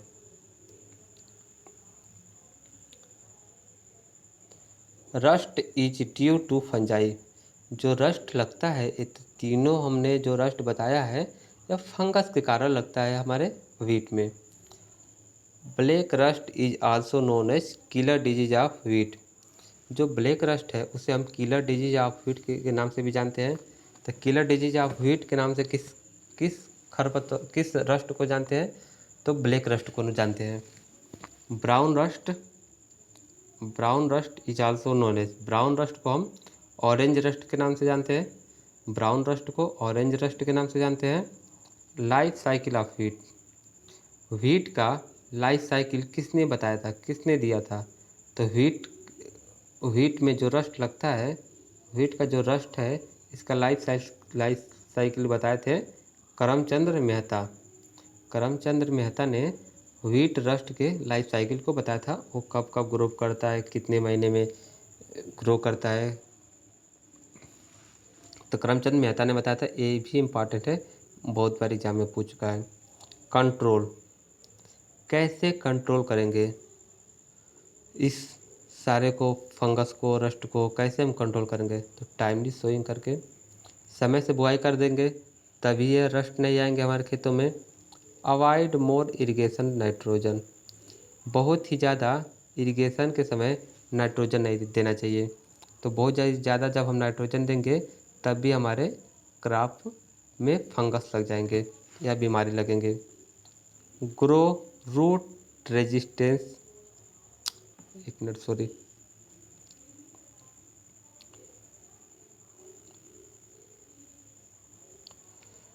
Grow rust resistance variety like UP 115, UP 262, UP 368, UP 2121, UP 2003, HD 2009, HD 2281 और प्रताप। ये सारे अगर हम वैरायटी ग्रो कर रहे हैं तो यह रस्ट के प्रति रेजिस्टेंट वैरायटी है, इसमें रस्ट नहीं लगता है। तो इस वैरायटी जिस जगह पर बहुत ज़्यादा रस्ट लगता हो, उस जगह पर हम ये वैरायटी ग्रो कर देते हैं, तो वहाँ पे हमारा रस्ट नहीं लगता है। इस रस्ट को कंट्रोल करने के लिए हमें कौन कौन सा दवा का यूज करना पड़ता है? तो इस रस्ट को हमें कंट्रोल करने के लिए जीनेब को डाइथेन Z78 के नाम से भी जानते हैं, जीनेब को डाइथेन Z78 और मीनेब डाइथेन M45। तो इन दोनों दवाओं में से कोई सा ले सकते हैं, या तो ये दवा लें या तो फिर ये दवा लें। इन दोनों में से कोई लेकर 2 लीटर दवाई लेते हैं और 1000 लीटर पानी। 2 लीटर दवा, 1000 लीटर पानी और 1 लीटर सोडाबिट। सोडाबिट एक एडहेसिव का काम करता है। इन सारे को मिक्स करके और हम 1 हेक्टेयर खेत में स्प्रे कर देंगे तो हम रस्ट से छुटकारा पा जाएंगे, रस्ट हमारे खेतों में नहीं लगेंगे। लूज स्मट ऑफ व्हीट, यह एक दूसरा बीमारी है गेहूं का और बहुत ही ज़्यादा इम्पोर्टेंट बीमारी है, loose smut of wheat. Due to fungi, ये भी फंजाई के कारण, फंगस के कारण ही लग। तो जो लूज स्मट ऑफ व्हीट है, ये भी फंगस के द्वारा होता है बीमारी। इसका साइंटिफिक नेम क्या है? ऑस्ट्रेलेगोनोडा टिटिसाई। जो लूज स्मट ऑफ व्हीट है, इसके फंगस का नाम है scientific name Ustilago nuda tritici. Internally seed borne disease, यह इंटरनली सीड बोर्न डिजीज है, यह सीड के द्वारा यह बीमारी उत्पन्न होता है। लूज स्मट ऑफ व्हीट, अगर हमारा इन्फेक्टेड सीड है लूज स्मट ऑफ व्हीट से, तो उस हम सीड को ग्रो करेंगे तो हमारे खेत में वह बीमारी लगेगा। तो इसलिए पहले हम सीड को ट्रीटमेंट कर लेते हैं जिससे हमारे खेत में बाद में बीमारी न आए। और लूज स्मट ऑफ व्हीट से रेजिस्टेंट वैरायटी कौन सा है? WL 711, WL 711, HD 2009, WL 410, यह रेजिस्टेंट वैरायटी है जो कि लूज स्मट ऑफ व्हीट इसमें नहीं होता है। यूज सर्टिफाइड सीड, हमें सर्टिफाइड सीड यूज करना चाहिए। Disease plant pulled up and pack in polythene, the put on the pit and cover with soil. जब हमारे खेतों में यह बीमारी लग जाता है जिस पौधे में, तो उस पौधे को हमें उखाड़ कर प्लास्टिक में पैक करके, पॉलीथीन में पैक करके और हमें ज़मीन के अंदर दबा देना चाहिए, नहीं तो और हमारे खेत में यह बीमारी फैल जाएगा। सीड ट्रीटेड विथ बेनोमिल या बीटावैक्स 2.5 ग्राम पर kg सीड, जब हमारे इस बीमारी का हमें लक्षण अगर दिख रहा है सीड में या हमारे चांस है कि ऐसा हो सकता है, तो हमें सीड को ट्रीटमेंट कर देना चाहिए बेनोमिल से या बीटावैक्स से। 2.5 ग्राम लेते हैं और 1 केजी सीड, इस रेशियो में पूरे सीड को हम बीटावैक्स या बेनोमिल से उपचारित करके ट्रीटमेंट करके हम तब गेहूँ को बोते हैं। यह भी फंगस के कारण होता है। Attack first on lower leaves then whole plant. यह जब पहली बार अटैक करता है तो निचली पत्ती पे करता है, उसके बाद से पूरी पत्ती पर यह बीमारी फैल जाता है। Can be control by seed treatment. Seed treatment के द्वारा इस बीमारी को हम कंट्रोल कर सकते हैं विथ बीटावैक्स। बीटावैक्स से अगर सीड ट्रीटमेंट कर देते हैं तो भी हम अपने क्रॉप को बचा लेते हैं और कई चीज़ों से बचा लेते हैं। अगर बीटावैक्स से हम शोधित कर देते हैं, ट्रीटमेंट कर देते हैं वीट को, तो बहुत सारे हम बीमारी से बचा लेते हैं अपने आप को, अपने गेहूं के बीज को, क्रॉप को, फसल को। स्प्रेइंग जीनेब और डाइथेनियम 45।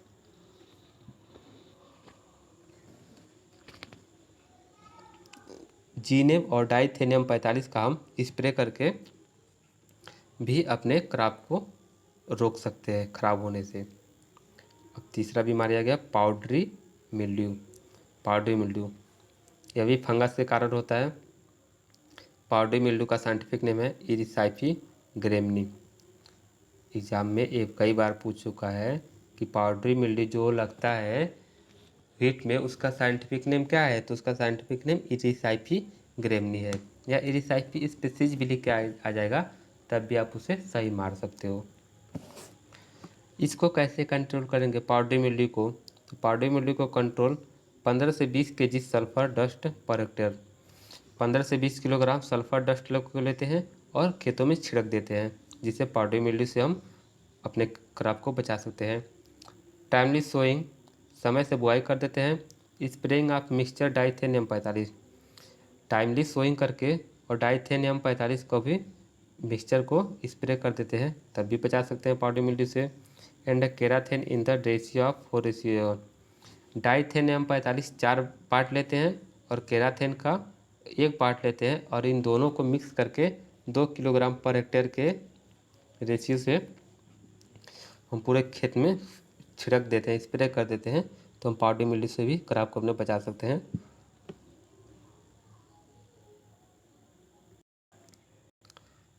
The spray should be repeated twice at an interval of 10 to 50 days. अगर हमारे खेत में ज़्यादा प्रकोप है पाउडरी मिल्ड्यू का, तो हम 10 से 15 दिन के अंतराल पर इसी दवा का हम स्प्रे 2 बार कर सकते हैं। करनाल बंट, ये सबसे भयंकर बीमारी भी है। यह वीट का करनाल बंट ऑफ वीट या वीट कैंसर के नाम से जानते हैं, या करनाल बंट को वीट कैंसर के नाम से जानते हैं। First observe in Karnal Haryana. इस बीमारी को, करनाल बंट को, सबसे पहले करनाल हरियाणा में देखा गया था 1930 में मित्रा के द्वारा। एक मित्रा व्यक्ति थे, उनके द्वारा 1930 में करनाल बंट को हरियाणा में देखा गया था। यह भी फंगस के कारण होते हैं। तो वीट में बहुत सारे फंगस के कारण ही बीमारी होते हैं। तो जो करनाल बंट है, इसमें जो करनाल बंट फंगस है, इसमें नियोसिया इंडिका फंगस के कारण करनाल बंट डिजीज होता है वीट में। Black powder gives in foul smell due to presence of trimethylamine. जो हमारा करनाल बंट बीमारी लग जाता है जिस सीड में, उस सीड हमारा महकने लगता है, स्मेल करता है, बदबू महकता है। कैसा? फाउल, फाउल के जैसा सीड महकने लगता है। यह किसके उपस्थिति के कारण फाउल जैसा महकता है? ट्रीमेथाइल लाइमिन, ट्राइमेथाइल लाइमिन के कारण यह हमारा सीड महकने लगता है, और यह सॉइल बर्न डिजीज है। करनाल बंट सॉइल बर्न डिजीज है। इसको हम कंट्रोल कैसे करते हैं? करनाल बंट को? Seed treated with mercurial fungicide. जो मर्क्यूरियल फंजीसाइड है, उसके साथ हम सीड को ट्रीटमेंट कर देते हैं, सीड को शोधित कर देते हैं। यह सेरासान और एग्रोसेंचियन, इन दोनों दवा में से कोई भी का भी यूज कर सकते हैं। फंजीसाइड 2.5 ग्राम पर केजी सीड के हिसाब से दवा लेते हैं और हम सीड को ट्रीटमेंट कर देते हैं।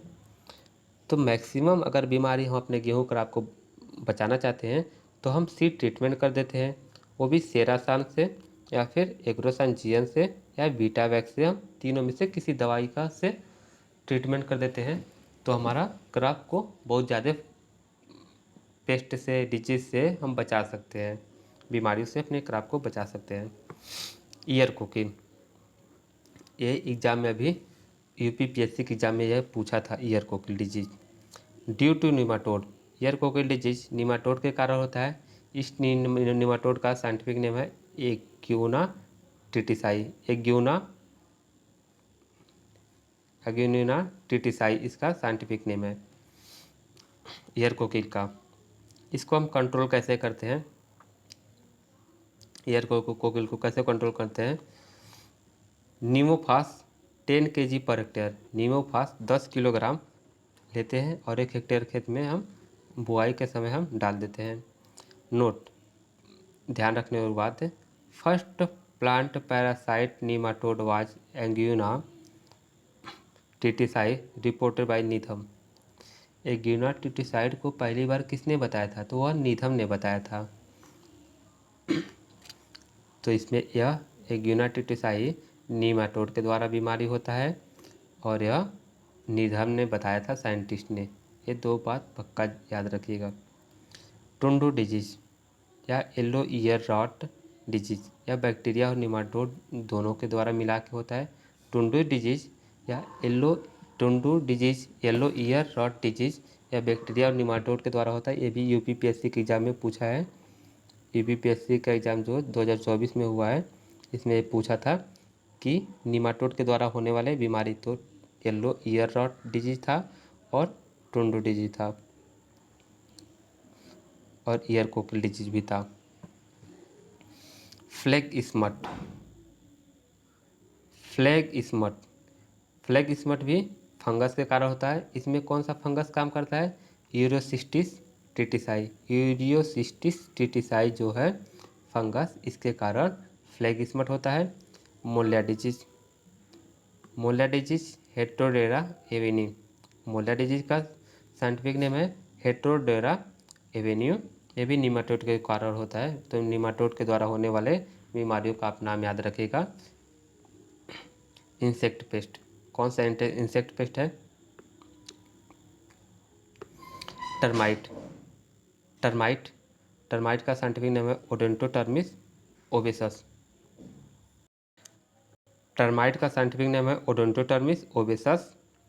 इसको कंट्रोल किसके द्वारा करते हैं? इसको कंट्रोल क्लोरोफारीफास के द्वारा कंट्रोल करते हैं। टर्माइट को कंट्रोल किससे करते हैं? क्लोरोफारीफास के द्वारा। आर्मी वर्म का साइंटिफिक नेम है मेथिमना यूसी पुनक्टा। आर्मी वर्म का साइंटिफिक नेम मेथिमना यूसी पुनक्टा। इसको कंट्रोल किसके द्वारा करते हैं? कार्बारिल या 750 WP के द्वारा कंट्रोल कर देते हैं। WP का वेट्रेबिल पाउडर। तो आर्मी वर्म को कार्बारिल 7 के द्वारा कंट्रोल कर देते हैं। गुजिया बिबिल का साइंटिफिक नाम है टेनिमिकस इंडिकस। गुजिया बिबिल का साइंटिफिक नेम टेनिमिकस इंडिकस है। इसको कंट्रोल किसके द्वारा करते हैं? फोलिडो प्लस 2% डस्ट का यूज एक साथ करते हैं तो यह कंट्रोल हो जाता है। ग्रास हॉपर को मैलाथिन के द्वारा कंट्रोल कर देते हैं। तो ग्रास का हॉपर को हम मैलाथियन के द्वारा कंट्रोल देते हैं।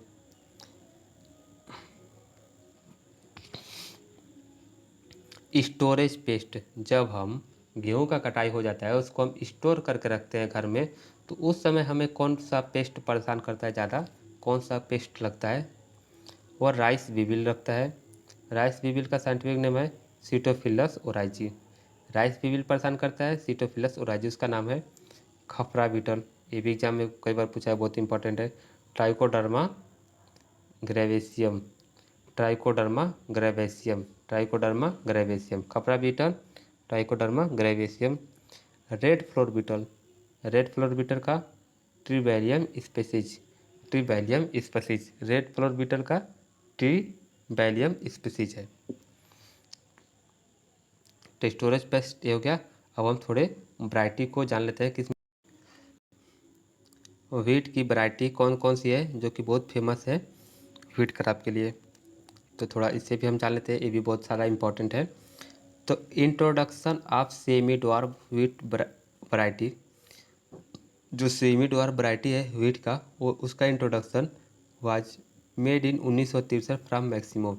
जो सेमी ड्वार्फ वैरायटी है व्हीट की, वो 1963 में मैक्सिको से आया था। Most important variety released are Sonora 64 and लर्मा रोजो। जो हमारी वैरायटी थी मैक्सिको से आई थी, वह सोनरा 64 और लर्मा रोजो वैरायटी थी। Which has non lodging higher yield and fertilizer response increase in wheat production during 1963 and 67। तो जो हमारी सोनरा 64 और लर्मा रोजो वैरायटी थी 1963 में मैक्सिको से आया था, या नॉन लॉजिंग मतलब कि यह गिरने वाला पौधा नहीं था, हायर यील्ड देने वाला था, अधिक उत्पादन देने वाला था, और फर्टिलाइजर रिस्पॉन्स भी जल्दी से इसको प्राप्त हो जाता था। Increase in wheat production during 1963 से 1967। जो व्हीट का प्रोडक्शन था 1963 से 1967 के बीच बहुत ही ज़्यादा बढ़ गया था, या सोनरा 64 और लर्मा रोजो दो वैरायटी के कारण, जिसे हम ग्रीन रिवोल्यूशन के नाम से जानते हैं। तो 1963 में हमारे ग्रीन रिवोल्यूशन आया था और 67 के बीच में, तो यह सोनरा 64 और लर्मा रोजो के वैरायटी के ही कारण हुआ था green revolution. Further genetic advancement in this lead to Kalyan Sona. Genetic advancement मतलब कि जेनेटिकली यूज करके कल्याण सोना वैरायटी को हमें बनाया गया, सोनालिका को बनाया गया, यूपी 301 को बनाया गया, which increase area and productivity. जो कि एक कल्याण सोना, सोनालिका और यूपी 301 वैरायटी है, इसके द्वारा बहुत ही ज़्यादा एरिया बढ़ा, इंक्रीजिंग हुआ, और प्रोडक्टिविटी भी बहुत बढ़ा। करेंटली हाल ही में Sonak was released to replace Sonalika and H D 2285, PBW 343, HD 2687, WH 542, UP 2336, RJ Raj 3077, CPAN 3004, PDW 215। यह सारी वैरायटी रिलीज किया गया है, रिलीज फॉर कल्टीवेशन, एक कल्टीवेशन के लिए ये सारी वैरायटी हम यूज करते हैं। तो ये वैरायटी थोड़ा सा एक बार दो बार पढ़ लीजिएगा, एग्जाम में पूछ देगा तो हो जाएगा ठीक सही। Single gene dwarf variety, single gene dwarf variety कौन सी, ये एग्जाम में कई बार पूछा है और पूछेगा भी, क्योंकि बहुत सारा इंपॉर्टेंट है। तो सिंगल जीन ड्वार्फ वैरायटी कौन सी है? सिंगल जीन ड्वार्फ वैरायटी लर्मा रोजो 64 है, लर्मा रोजो 64 है, सुजाता सोनालिका। यह सुजाता सोनालिका लर्मा रोजो 64 है, सिंगल जीन ड्वार्फ वैरायटी है। Double gene dwarf variety, double gene dwarf variety कौन सी है? कल्याण सोना, सोनरा 64, छोटी लर्मा। HD 2009 को हम अर्जुन के भी नाम से जानते हैं, एग्जाम में ये भी पूछा है कि HD 2009 वैरायटी को किस नाम से और जानते हैं, तो अर्जुन के नाम से जानते हैं। HD 2329 और जनक, ये सारे variety double gene dwarf variety है गेहूँ की। अब ट्रिपल जीन ड्वार्फ वैरायटी कौन सी है? Triple gene dwarf variety, triple gene dwarf variety में आता है हीरा मोती लाल बादशाह, हीरा मोती लाल बादशाह, हीरा मोती लाल बादशाह, ट्रिपल जीन ड्वार्फ वैरायटी है। म्यूटेंट वैरायटी कौन सी है गेहूँ की? यह release from IRI new Delhi, IRI के द्वारा म्यूटेंट वैरायटी को रिलीज किया गया था दिल्ली में। म्यूटेंट वैरायटी कौन कौन सी है? सरबती सोनरा, डेवलप फ्रॉम सोनरा 64। जो सरबती सोनरा वैरायटी है म्यूटेंट वैरायटी सोनरा 64 से बनाया गया है। और पूसा लर्मा, ये लर्मा रोजो 64 से पूसा लर्मा को बनाया गया है, और यह दो वैरायटी म्यूटेंट वैरायटी है व्हीट की, सरबती सोनरा और पूसा लर्मा। यही दो वैरायटी बहुत इंपॉर्टेंट है, पूछा जाता है एग्जाम में। और PBW 343, PBW 343 यह वैरायटी बहुत ही ज़्यादा फेमस है, ये भी आप याद करके रखिएगा, यह व्हीट की वैरायटी है। Other important popular variety, other important popular variety के भी बारे में थोड़ा सा जान लेते हैं। लोक वन, येलो के वन जो वैरायटी है सूटेबल फॉर लेट सोइंग, अगर हम कहीं देर से बुआई कर रहे हैं तो वहाँ हमें ये वैरायटी लगा लेना चाहिए, येलो के वन। टाल variety of wheat is C306 farming wheat, जो टाल वैरायटी ऑफ व्हीट है यह कौन सी है, इसका क्या नाम है, C306 है। K65, K65 suitable for late sowing and saline soil, जहाँ पे सैलाइन सॉइल है, देर से बुआई कर रहे हैं, वहाँ पे हमें K65 वैरायटी का यूज कर लेना चाहिए। DBW17, जो DBW17 है वह सूटेबल फॉर ब्रेड मेकिंग, हमें जहाँ ब्रेड बनाना हो फैक्ट्री में वहाँ पे हमें DBW17 वैरायटी व्हीट का लाना चाहिए, उसका ब्रेड अच्छा बनता है। राज 3765, जो गेहूं का राज 3765 वैरायटी है, यह लेट सोइंग वैरायटी है, देर से बुआई करने वाली वैरायटी है। रेजिस्टेंट टू लॉर्चिंग, यह वैरायटी का पौधा ज़्यादा बड़ा नहीं होता है तो इसलिए यह गिरता भी नहीं है, तो लॉर्चिंग रेजिस्टेंट वैरायटी है यह। राज 3765। राज 4037, यह सूटेबल फॉर वार्म क्लाइमेट, गर्म क्लाइमेट है वहाँ के लिए यह वैरायटी राज 4037 बहुत ही अच्छी है वैरायटी है। Raj 3077, suitable for saline and late sowing, saline और लेट सोइंग जहाँ पे करनी है, जहाँ पे सैलाइन सॉइल है, देर से बुआई करें वहाँ पे राज 3077 वैरायटी को हम सोइंग कर सकते हैं। राज 4120, यह रेजिस्टेंट टू UG99 रेस, जो UG99 रेस है रस्ट का, इससे रेजिस्टेंट वैरायटी को हम राज्य 4120 को ग्रो कर सकते हैं। अगर कहीं पे UG99 रेस का रस्ट ज़्यादा प्रकोप अपना दिखा रहा है तो वहाँ पे हम राज्य 4120 वैरायटी ग्रो कर देते हैं, उसमें यह डिजीज नहीं लगता है।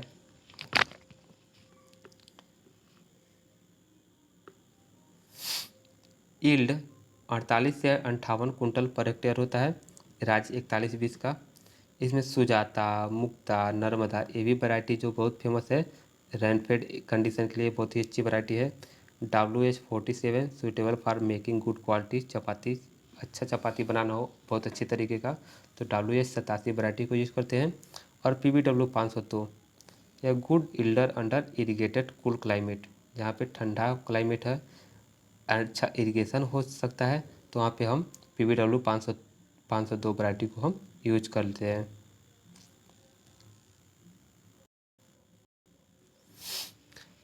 अब इम्पॉर्टेंट कुछ नोट्स देख लेते हैं गेहूं से रिलेटेड जो कि एग्ज़ाम में पूछा है, आप इसे तो ज़रूर ही याद करके रखिएगा क्योंकि यह एग्ज़ाम में बहुत बार पूछा है, यह इम्पॉर्टेंट पॉइंट है। Gene responsible for dwarfness in wheat, wheat के ड्वार्फनेस के लिए कौन सा जीन रिस्पॉन्सिबल है, वह है नोरिन-10, 10 बार से अधिक बार एग्जाम में पूछ चुका होगा। Flowering portion of wheat is called, जो व्हीट का फ्लावरिंग पोर्शन उसे हम किस नाम से जानते हैं, ईयर, हेड या स्पाइक के नाम से जानते हैं। Shelling percentage of wheat, wheat का सेलिंग परसेंटेज कितना है, 60% है।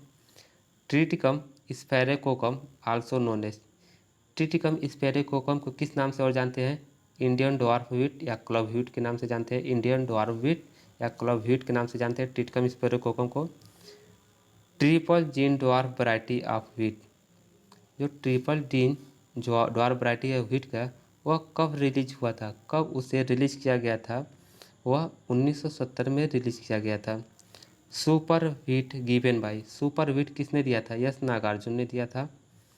Word word staple food grain, किस वर्ड स्टेपल फूड ग्रेन के नाम से जानते हैं व्हीट को। Most of the present day, आजकल इंडिया में wheat variety contain the gene, आजकल जो इंडिया में व्हीट ग्रो किया जा रहा है उसमें कौन सा जीन है, उसमें RST1 एंड RST2 जीन है। RST का मतलब है रिड्यूस हाइट, यानी कम हाइट वाली प्लांट जो है उसे हम RST1 RST2 जो जीन है इसके ग्रो कर रहे हैं भारत में। Bio fertiliser useful for wheat, जो बायो फर्टिलाइज़र है उसे व्हीट में यूज करते हैं, कौन सा बायो फर्टिलाइज़र है, वह एजोटोबैक्टर बायो फर्टिलाइजर है जिसे हम गेहूँ में यूज करते हैं। Hira Moti Arjun and Lal Bahadur are the type of variety. 3 gene dwarf variety, triple gene dwarf variety कौन है? Hira Moti Arjun Lal Bahadur. Moisture content of harvesting time, जब गेहूं का कटाई करते हैं तो उस समय गेहूं में मॉइस्चर कितना होना चाहिए? 25 से 30% मॉइस्चर होना चाहिए। ठीक है। National average yield of wheat, जो नेशनल एवरेज यील्ड कितना है? 22 kilogram per hectare. National average yield of wheat 22 kilogram per hectare. The variety which contribute more production during green revolution, green revolution के द्वारा कौन सी वैरायटी जीत थी, वह भाग ली थी, सबसे ज़्यादा उत्पादन दिया था? वह था HD 2329 वैरायटी। अर्ली मेच्योरिटी था इसमें और 126 से 134 दिन में यह हो भी जाता था। Major shortcut green major short cutting seen during green revolution, green revolution के द्वारा बहुत ही ज़्यादा किस वैरायटी को major short cutting seen during green revolution, green revolution के द्वारा किस मुख्यतः को शॉर्ट कटिंग के दौरान देखा गया था? वह पल्स, जो पल्स था crop were neglected, pulse crop पर बिल्कुल कम ध्यान दिया गया था ग्रीन रेवोल्यूशन के द्वारा। पर्लिंग इंडेक्स इन व्हीट, व्हीट में पर्लिंग इंडेक्स कितना होता है? यूज टू डिटरमाइन, जो पर्लिंग इंडेक्स है व्हीट का वह इसको यूज किया जाता है हार्डनेस ग्रेन, जो ग्रेन में हार्डनेस को देखने के लिए वह पर्लिंग इंडेक्स का यूज किया जाता है। गुड क्वालिटी चपाती मेकिंग वैरायटी, जो अच्छी क्वालिटी का चपाती बनाना तो किस वैरायटी का यूज करते हैं? WH 147 का यूज करते हैं। गुड क्वालिटी ब्रेड मेकिंग, अगर ब्रेड अच्छे क्वालिटी का बनाना है तो कौन सी वैरायटी का यूज करते हैं? DBW 17 का। Dwarfing agent for wheat crop, wheat crop में ड्वार्फिंग के लिए किसका यूज करते हैं? साइकोसेल का यूज करते हैं, इसको CCC से डिनोट भी करते हैं। Objectionable weed of wheat, wheat का ऑब्जेक्शनेबल वीड कौन सा है? Convolvulus arvensis. Biofortified variety of wheat develop by IIWR WB02, तो IIWR के द्वारा कौन सी व्हीट की वैरायटी डेवलप किया गया था जो कि बायोफर्टाइल है? वह WB02 है। Most common hybridisation method in wheat, wheat में कौन सा सबसे ज़्यादा हाइब्रिडाइजेशन का यूज किया जाता है? वह है गूजो मेथड, गूजो मेथड। टिटिकल डिस्कवर, टिटिकल का खोज किया था रिम्पू ने 1890 में, टिटिकल का खोज किसने किया था? रिम्पू 1890 में। सिकुर रहिल प्रजाति है, सिकुरत, सिकुर को ऑन कहते हैं, ऑन, ऑनलेस वैरायटी कौन सी है? CPAN 1992, CPAN 1992 ऑनलेस वैरायटी है। व्हीट ग्रेन का छिलका, जो व्हीट होता है गेहूँ, उसका दाने का छिलका जो होता है वो सेलुलोज का होता है बना।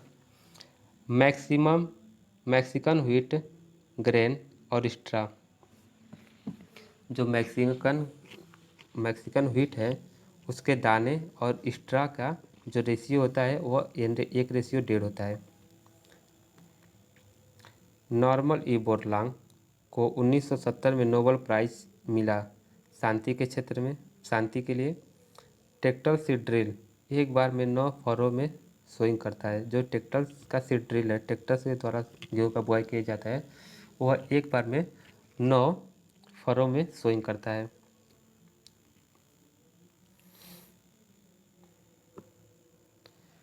First mention crop in Bible, जो बाइबल में पहली बार कौन क्रॉप को लिखा गया था, मेंशन किया गया था, वह व्हीट को किया गया था। व्हीट का यूज करते हैं ब्रेड बनाने में, केक्स बनाने में, अल्कोहल बनाने में। Basic chromosome number of wheat का बेसिक क्रोमोसोम नंबर है 7। Wheat is the world most widely cultivated food crop, wheat है जो world most widely cultivated food crop है वह है व्हीट। 70 से 85% of the protein in wheat, जो प्रोटीन होता है 70 से 50, जो भी प्रोटीन होता है व्हीट में उसमें 70 से 85% केवल ग्लूटीन प्रोटीन होता है, जो कि वेरी इसेंशियल फॉर बेकरी, जो कि बेकरी के लिए बहुत ही ज़्यादा इम्पोर्टेंट होता है। व्हीट का एरिया कितना है? व्हीट का एरिया 220 मिलियन हेक्टेयर है और प्रोडक्शन 6 से 49 मिलियन टन है वर्ल्ड में। ठीक है।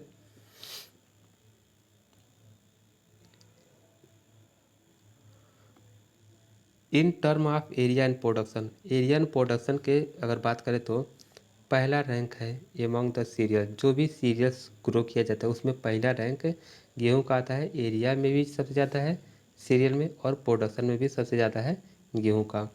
इसके बाद सभी क्रॉप का आता है।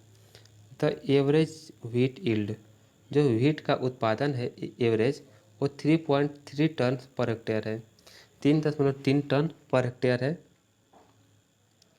भारत में। Area and production of wheat in India में हाईएस्ट यूपी का है। एरिया एरिया भी सबसे ज़्यादा है, क्षेत्रफल भी सबसे ज़्यादा है और उत्पादन भी सबसे ज़्यादा भारत में यूपी के पास होता है। और प्रोडक्टिविटी किसका है सबसे ज़्यादा? 1 हेक्टेयर खेत से सबसे ज़्यादा उत्पादन किस राज्य का है? वह है पंजाब का, 4.2 टन पर हेक्टेयर। फिर उसके बाद से हरियाणा का नंबर आता है 3.9 ton per hectare. Total wheat production of the world in India, जो टोटल व्हीट का प्रोडक्शन होता है पूरे वर्ल्ड का 12% केवल प्रोडक्शन इंडिया में हो जाता है।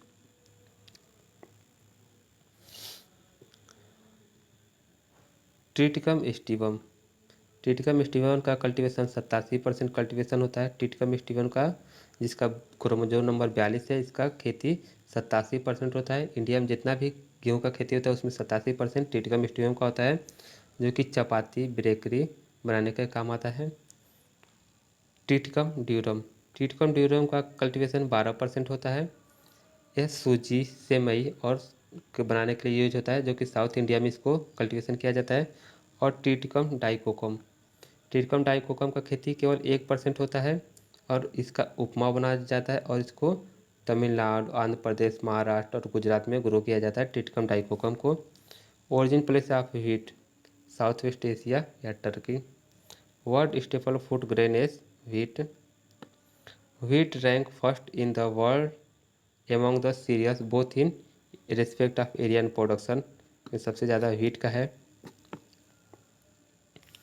In India wheat crop stand second after rice among the cereals, जो सभी सीरियल्स हैं उसमें पहला स्थान व्हीट का आता है, दूसरा स्थान राइस का आता है एरिया और प्रोडक्शन में। Which protein are deficient in essential amino acid, जो इसेंशियल इम्यूनो एसिड है उसमें किसका सबसे कमी है व्हीट के अंदर? तो लाइसिन का कमी है, व्हीट में लाइसिन नहीं पाया जाता है या कम पाया जाता है। Flowering portion of wheat, wheat का फ्लावरिंग पोर्शन को स्पाइक कहते हैं। The spike is held inside by flag leaf, flag leaf के अंदर स्पाइक रुका हुआ होता है। Bio fertiliser suitable for wheat seed is azotobacter, azotobacter use करते हैं बायो फर्टिलाइजर के रूप में। Most suitable cropping system for wheat in mixed cropping, जो मिक्स्ड क्रॉपिंग करते हैं उसे मोस्ट सुइटेबल क्रॉपिंग सिस्टम कौन सा है? वह है व्हीट प्लस मस्टर्ड। व्हीट का 9 सीड एक साथ लगाते हैं और 1 सीड मस्टर्ड का, इस रेशियो में हम व्हीट का 9 सीड और मस्टर्ड का 1 सीड के रेशियो में लगाते हैं 9:1 में, और तब हम ग्रो करते हैं तो मिक्स क्रॉपिंग अच्छा रहता है। व्हीट और चिकपी का भी कर लेते हैं मिक्स क्रॉपिंग में। Crop which has highest total area under irrigation is wheat, जो कोई बहुत सारे क्रॉप है उन सब क्रॉप में जो सबसे ज़्यादा एरिया है सिंचाई करने योग्य तो वह व्हीट क्रॉप का है।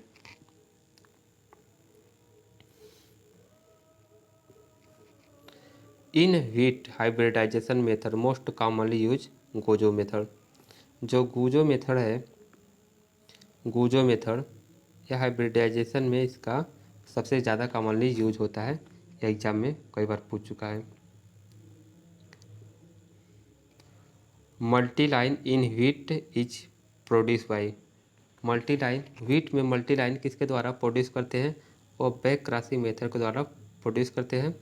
नोरिन 10 is a Japanese variety. Norin 10 Japanese variety है जिसको आइसोलेट किया गया था डॉक्टर नॉर्मन बोरलॉन्ग 1960 में मैक्सिको से इसको आइसोलेट किए थे। जो नोरिन 10 है इसको जैपनीज वैरायटी है जिसको डॉक्टर नॉर्मन बोरलॉन्ग ने 1960 में मैक्सिको से आइसोलेट किया था। Triple gene dwarf variety of wheat release 1970। Wheat variety resistant to all three rust. कौन सा व्हीट का ऐसा वैरायटी है जो कि तीनों रस्ट से रेजिस्टेंस है? वो है छोटी लरमा। वह छोटी लरमा वैरायटी और स्पैरो वैरायटी, वह तीनों रस्ट से रेजिस्टेंट है। Variety susceptible to rust. जो रस्ट, वह कौन सी वैरायटी है जो कि रस्ट के प्रति बहुत ही ज़्यादा ससेप्टेबल है? वह है Agra local one. Export quality of wheat is influence by. जो एक्सपोर्ट क्वालिटी है व्हीट का वो किसके द्वारा बहुत ज़्यादा प्रभावित होता है? वो करनाल वंट के द्वारा। करनाल वंट अगर डिजीज लग जाता है तो उस हम गेहूँ को एक्सपोर्ट करते हैं तो कोई कंट्री लेता नहीं है, उससे बहुत ज़्यादा प्रभाव पड़ता है एक्सपोर्ट पर।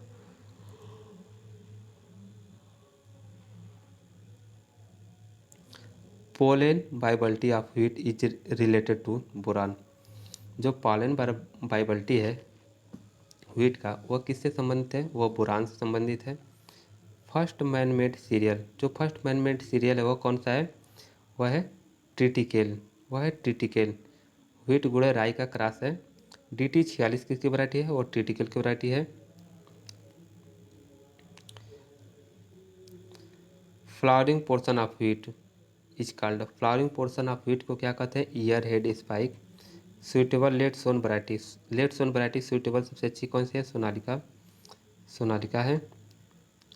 Harvest index of wheat. Wheat का हार्वेस्टिंग इंडेक्स कितना है? 40 से 45%। Type of wheat fruit. Wheat का फ्रूट कैसा होता है? करियोप्सिस टाइप का। Advance method of wheat sowing. Wheat गेहूँ सोइंग का एडवांस मेथड कौन है? FIRP। Variety which contribute for more wheat production during green revolution. Green revolution के द्वारा जो सबसे ज़्यादा प्रोडक्शन किस वैरायटी ने दिया था? HD 2329 ने दिया था। Breeding method for wheat. Wheat के लिए ब्रीडिंग मेथड कौन सा यूज करते हैं? Pure line selection method use कर लेते हैं। क्रिस्टोगामी में भी सीन इन। क्रिस्टोगामी किस में दिखाई देता है? किस में? व्हीट और बार्ले में। Ideal germination percentage for wheat seed. Wheat seed के लिए आइडियल जर्मिनेशन परसेंटेज कितना होना चाहिए सीड का? 85%। Dwarf variety of wheat cross between. जो गेहूं का ड्वार्फ वैरायटी है किसके बीच में क्रॉस हुआ था? नॉरिन 10 और स्प्रिंग व्हीट के बीच में क्रॉस हुआ था तो हमें ड्वार्फ वैरायटी मिला था। और ट्रिटिकल क्रॉस है टू इंटरजेनिक का। टू इंट्राजेनिक का क्रॉस है ट्रिटिकल। तो फ्रेंड अगर अच्छा लगा हो यह वीडियो तो प्लीज़ लाइक एंड सब्सक्राइब करना। नहीं अच्छा लगा हो, कुछ नहीं समझ में आया हो तो आप कमेंट करके बताइएगा, हम उसे 100% सही करने का कोशिश करेंगे। Thank you for watching.